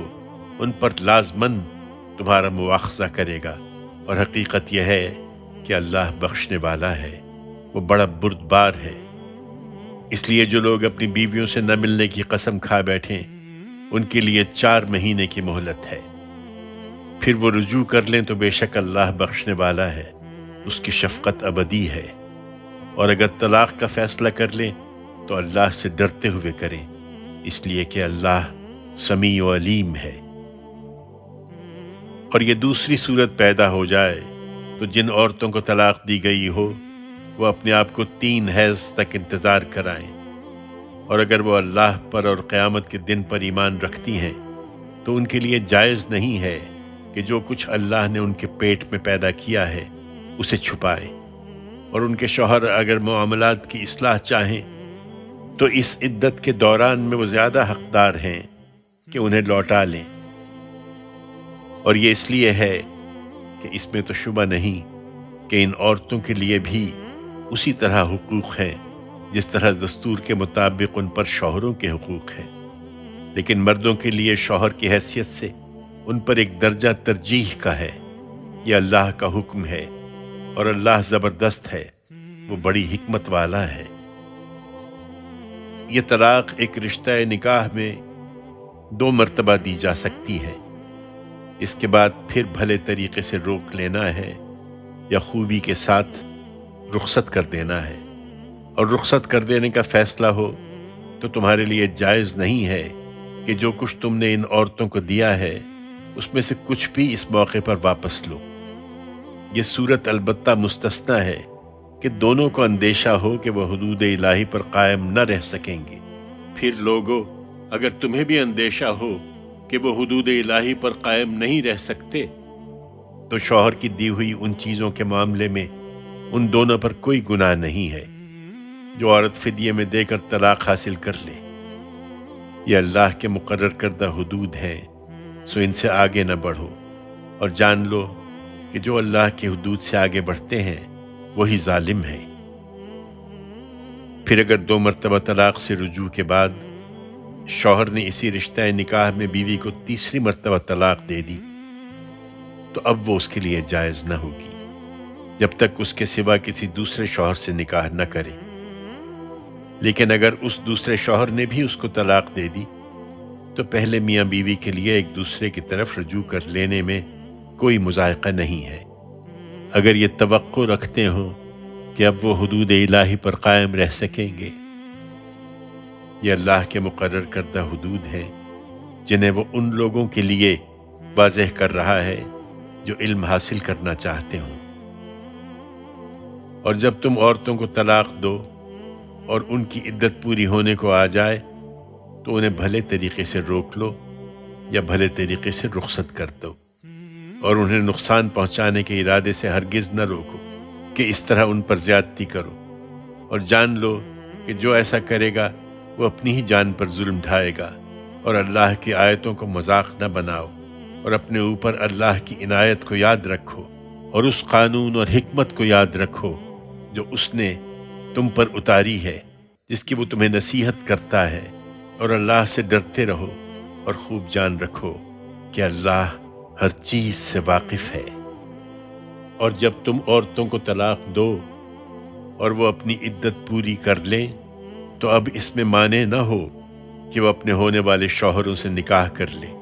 جب وہ دستور کے مطابق آپس میں معاملہ کرنے کے لیے راضی ہو جائیں۔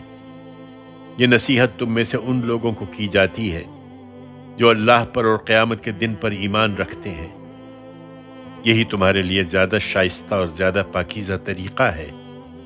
اور حقیقت یہ ہے کہ اللہ جانتا ہے اور تم نہیں جانتے۔ اور طلاق کے بعد بھی مائیں ان لوگوں کے لیے جو دودھ کی مدت پوری کرنا چاہتے ہوں اپنے بچوں کو پورے 2 سال دودھ پلائیں گی، اور بچے کے باپ کو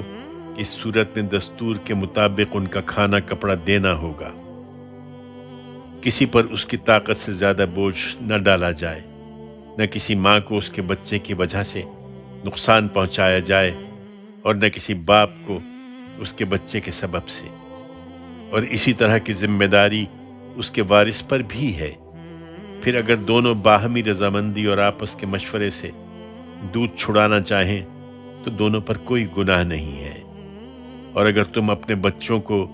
کسی اور سے دودھ پلوانا چاہو تو اس میں بھی تمہارے لیے کوئی مذائقہ نہیں، بشرطے کہ بچے کی ماں سے جو کچھ تم نے دینا طے کیا ہے وہ دستور کے مطابق اسے دے دو، اور اللہ سے ڈرتے رہو اور جان رکھو کہ جو کچھ تم کرتے ہو اللہ اسے دیکھ رہا ہے۔ اور تم میں سے جو لوگ وفات پا جائیں اور اپنے پیچھے بیویاں چھوڑیں تو وہ بھی اپنے آپ کو 4 مہینے 10 دن انتظار کرائیں۔ پھر جب ان کی عدت پوری ہو جائے تو اپنے حق میں دستور کے مطابق جو کچھ وہ کریں اس کا تم پر کوئی گناہ نہیں ہے، اور جو کچھ تم کرتے ہو اللہ اسے خوب جانتا ہے، اور تمہارے لیے اس میں بھی کوئی گناہ نہیں جو تم اشارے کنائے میں نکاح کا پیغام ان عورتوں کو دو یا اس کو اپنے دل میں چھپائے رکھو۔ اللہ کو معلوم ہے کہ تم ان سے یہ بات تو کرو گے ہی، سو کرو، لیکن اس میں کوئی وعدہ ان سے چھپ کر نہ کرنا۔ ہاں دستور کے مطابق کوئی بات البتہ کہہ سکتے ہو،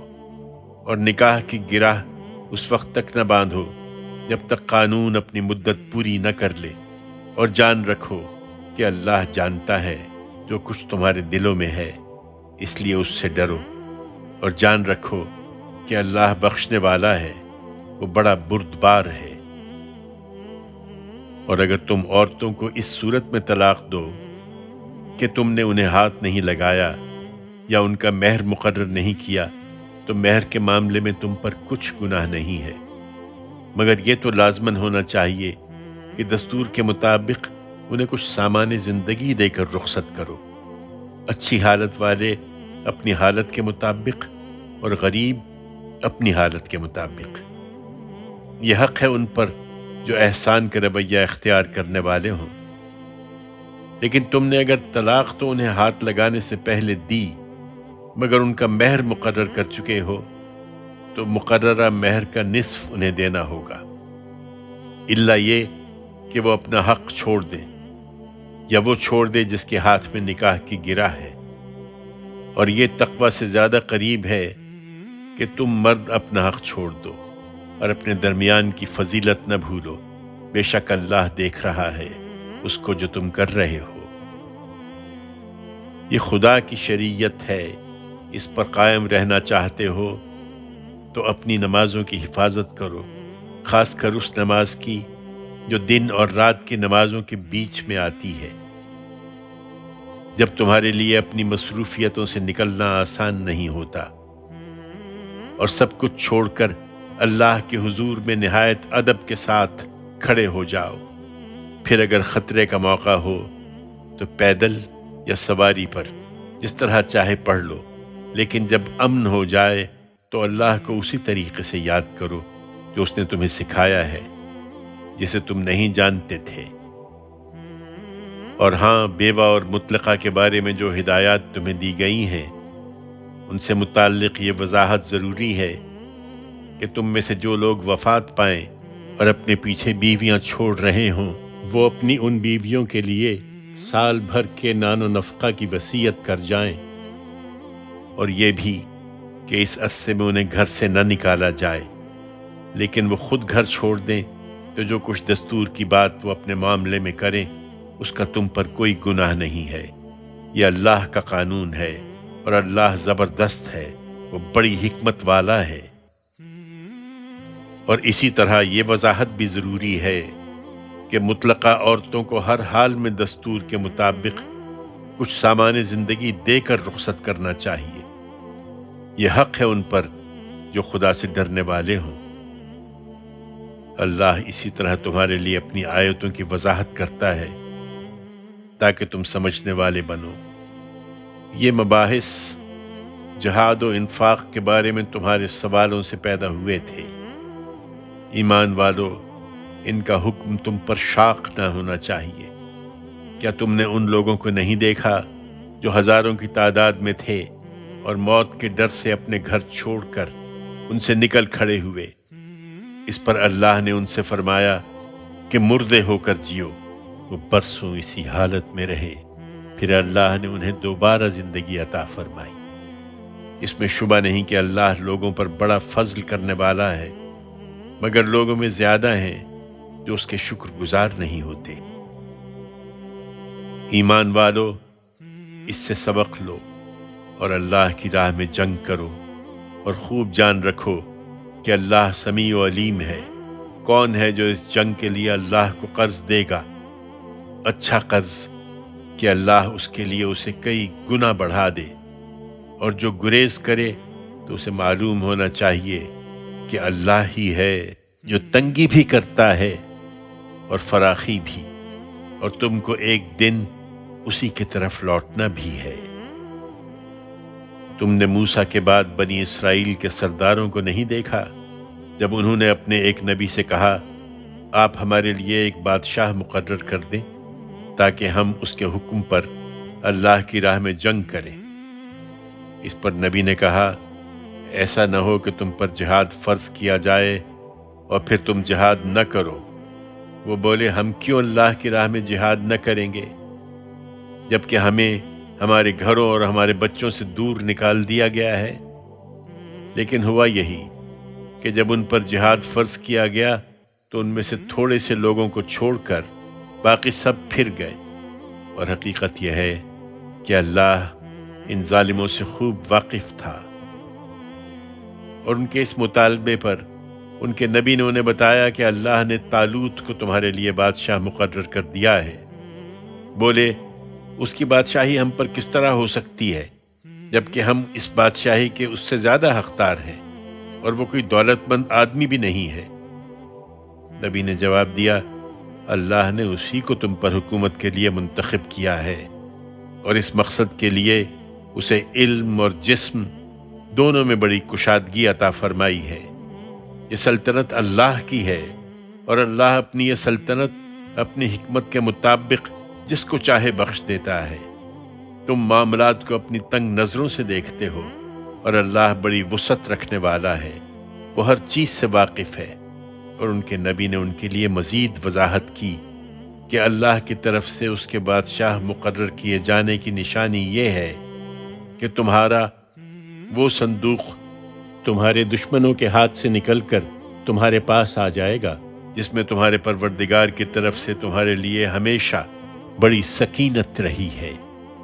اور جس میں وہ یادگاریں بھی ہیں جو موسیٰ اور ہارون کی ذریت نے تمہارے لیے چھوڑی ہیں۔ اسے فرشتے اٹھائے ہوئے ہوں گے۔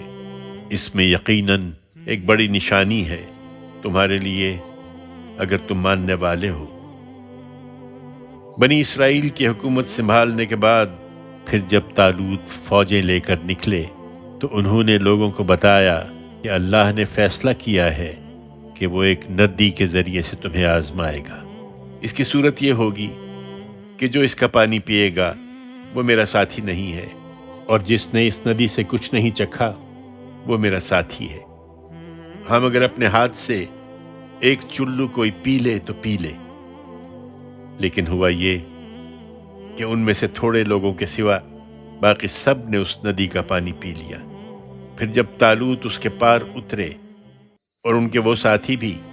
جو اپنے ایمان پر قائم رہے اور فوجیں دیکھیں، تو جو لوگ آزمائش میں پورے نہیں اترے تھے انہوں نے کہہ دیا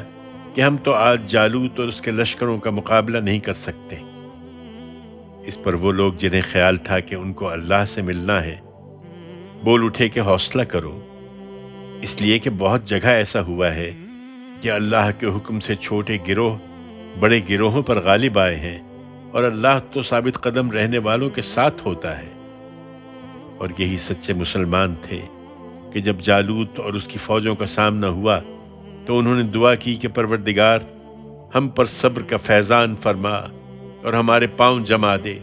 اور ان منکر لوگوں پر ہمیں غلبہ عطا کر دے۔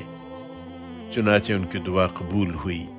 اور اللہ کے حکم سے انہوں نے اپنے ان دشمنوں کو شکست دے دی، اور جالوت کو داؤد نے قتل کر دیا، اور اللہ نے اسے بادشاہی دی اور حکمت عطا فرمائی، اور اسے اس علم میں سے سکھایا جو اللہ چاہتا ہے کہ اپنے اس طرح کے بندوں کو سکھائے۔ اور حقیقت یہ کہ اگر اللہ ایک کو دوسرے سے نہ ہٹاتا تو زمین فساد سے بھر جاتی،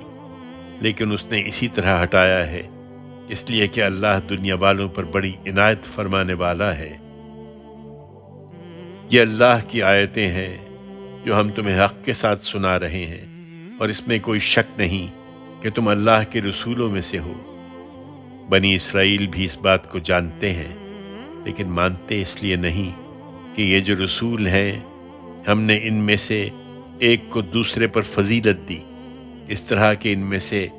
کسی سے اللہ خود ہم کلام ہوا، اور کسی کے درجے اس نے بعض دوسری حیثیتوں سے بلند کیے، اور آخر میں مریم کے بیٹے عیسیٰ کو ہم نے نہایت واضح نشانیاں دیں اور روح القدس سے اس کی تائید کی۔ چنانچہ یہی چیز ان رسولوں کے ماننے والوں میں ایک دوسرے کو جھٹلانے کا باعث بن گئی۔ اور اگر اللہ چاہتا تو جو نہایت واضح دلائل ان کے سامنے آ گئے تھے، ان کے بعد یہ رسولوں کے بعد والے ایک دوسرے سے نہ لڑتے، لیکن اللہ نے یہ نہیں چاہا کہ لوگوں پر جبر کرے، اس لیے انہوں نے اختلاف کیا۔ سو ان میں سے کوئی ان رسولوں پر ایمان لایا اور کسی نے ماننے سے انکار کر دیا۔ تم کو نہ ماننے کی وجہ بھی یہی ہے اے پیغمبر، اور اگر اللہ چاہتا تو وہ ہرگز آپس میں نہ لڑتے، مگر اللہ اپنی حکمت کے مطابق جو چاہے کرتا ہے۔ ایمان والو، تم انہیں ان کے حال پر چھوڑو، اور جو کچھ ہم نے تمہیں دیا ہے اس میں سے اللہ کی راہ میں اس دن کے آنے سے پہلے خرچ کر لو، جس میں نہ خرید و فروخت ہوگی، نہ کسی کی دوستی کام آئے گی، اور نہ کوئی سفارش نفع دے گی۔ اور حقیقت یہ ہے کہ اس دن کے منکر ہی اپنی جان پر ظلم ڈھانے والے ہیں۔ اس دن معاملہ صرف اللہ سے ہوگا، اللہ جس کے سوا کوئی الہ نہیں، زندہ اور سب کو قائم رکھنے والا، نہ اس کو اونگ لاحق ہوتی ہے نہ نیند۔ زمین اور آسمانوں میں جو کچھ ہے سب اسی کا ہے۔ کون ہے جو اس کی اجازت کے بغیر اس کے حضور میں کسی کی سفارش کرے؟ لوگوں کے آگے اور پیچھے کی ہر چیز سے واقف ہے، اور وہ اس کے علم میں سے کسی چیز کو بھی اپنی گرفت میں نہیں لے سکتے مگر جتنا وہ چاہے۔ اس کی بادشاہی زمین اور آسمانوں پر چھائی ہوئی ہے، اور ان کی حفاظت اس پر ذرا بھی گراں نہیں ہوتی، اور وہ بلند ہے، بڑی عظمت والا ہے۔ یہ جو رویہ چاہیں اختیار کریں، دین کے معاملے میں اللہ کی طرف سے کوئی جبر نہیں ہے۔ حقیقت یہ ہے کہ ہدایت اس قرآن کے بعد اب گمراہی سے بالکل الگ ہو چکی ہے، لہٰذا جس نے شیطان کا انکار کیا اور اللہ کو مانا تو اس نے گویا نہایت مضبوط رسی پکڑ لی جو کبھی ٹوٹ نہیں سکتی، اور یہ اس لیے کہ اللہ سمیع و علیم ہے۔ یہ ہدایت پانا چاہیں تو اللہ ماننے والوں کا مددگار ہے، وہ انہیں اندھیروں سے روشنی کی طرف نکال لے جاتا ہے۔ اس کے برخلاف نہ ماننے والوں کے مددگار ان کے شیاطین ہیں، وہ انہیں روشنی سے اندھیروں کی طرف نکال لے جاتے ہیں۔ یہی دوزخ کے لوگ ہیں، یہ اس میں ہمیشہ رہیں گے۔ اس بات کو سمجھنا چاہتے ہو تو اس کی مثالیں بہت ہیں۔ کیا تم نے اس شخص کو نہیں دیکھا جس نے ابراہیم سے اس کے پروردگار کے معاملے میں حجت کرنا چاہی، اس لیے کہ اللہ نے اسے اقتدار عطا فرمایا تھا؟ اس وقت جب ابراہیم نے اس سے کہا کہ میرا پروردگار تو وہ ہے جو مارتا اور جلاتا ہے، اس نے جواب دیا کہ میں بھی مارتا اور جلاتا ہوں۔ ابراہیم نے فوراً کہا، اچھا تو یوں ہے کہ اللہ سورج کو مشرق سے نکالتا ہے، تم ذرا اسے مغرب سے نکال لاؤ۔ سو یہ سن کر وہ منکر حق بالکل حیران رہ گیا، اور حقیقت یہ ہے کہ اس طرح کے ظالم لوگوں کو اللہ کبھی ہدایت نہیں دیتا۔ یا اس شخص کی مثال ہے جس کا گزر ایک بستی پر ہوا جو اپنی چھتوں پر گری پڑی تھی۔ اس نے حیرت سے کہا، اس کے اس طرح فنا ہو جانے کے بعد اللہ اسے کس طرح دوبارہ زندہ کرے گا؟ اس پر اللہ نے اسے 100 سال کی موت دی، پھر اس کو اٹھایا اور پوچھا کتنی مدت پڑے رہے؟ اس نے جواب دیا، 1 دن یا اس سے کچھ کم رہا ہوں گا۔ فرمایا، نہیں بلکہ 100 سال اسی حالت میں تم پر گزر گئے۔ اب ذرا اپنے کھانے اور پینے کی چیزوں کو دیکھو، ان میں سے کوئی چیز سڑی نہیں۔ دوسری طرف ذرا اپنے گدھے کو دیکھو کہ ہم اس کو کس طرح زندہ کرتے ہیں، اس لیے کہ تمہیں اس بستی کے اٹھائے جانے پر یقین ہو، اور اس لیے کہ ہم لوگوں کے لیے تمہیں امید کی ایک نشانی بنا دیں۔ اور ہڈیوں کی طرف دیکھو، ہم کس طریقے سے ان کو اٹھاتے اور پھر ان پر گوشت چڑھاتے ہیں۔ اس طرح جب حقیقت اس پر واضح ہو گئی تو وہ پکار اٹھا کہ اب کوئی تردد نہیں رہا، میں جانتا ہوں کہ اللہ ہر چیز پر قدرت رکھتا ہے۔ اور اس سلسلے میں وہ واقعہ بھی پیش نظر رہے جب ابراہیم نے کہا تھا کہ پروردگار مجھے دکھا دیں کہ آپ مردوں کو کس طرح زندہ کریں گے۔ فرمایا، کیا تم ایمان نہیں رکھتے؟ عرض کیا، ایمان تو رکھتا ہوں، لیکن خواہش ہے کہ میرا دل پوری طرح مطمئن ہو جائے۔ فرمایا، اچھا تو 4 پرندے لو، پھر ان کو اپنے ساتھ ہلا لو، پھر ان کو ذبح کر کے ہر پہاڑی پر ان میں سے ایک ایک کو رکھ دو، پھر انہیں پکارو، وہ زندہ ہو کر دوڑتے ہوئے تمہارے پاس آ جائیں گے۔ اور آئندہ کے لیے خوب سمجھ لو کہ اللہ زبردست ہے، وہ بڑی حکمت والا ہے۔ ہدایت و ضلالت کے معاملے میں اللہ کا طریقہ یہی ہے، اس لیے یہ نہیں مانتے تو انہیں چھوڑو، اور تم اچھی طرح سمجھ لو کہ اللہ کی راہ میں اپنے مال خرچ کرنے والوں کے اس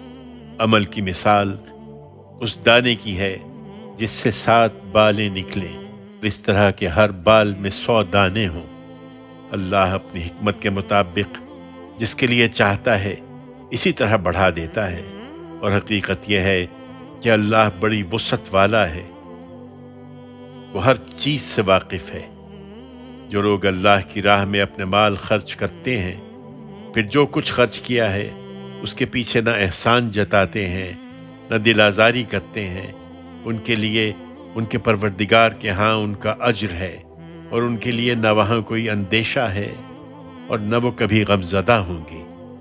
ایک اچھا بول اور ناگواری کا موقع ہو تو ذرا سی چشم پوشی اس خیرات سے بہتر ہے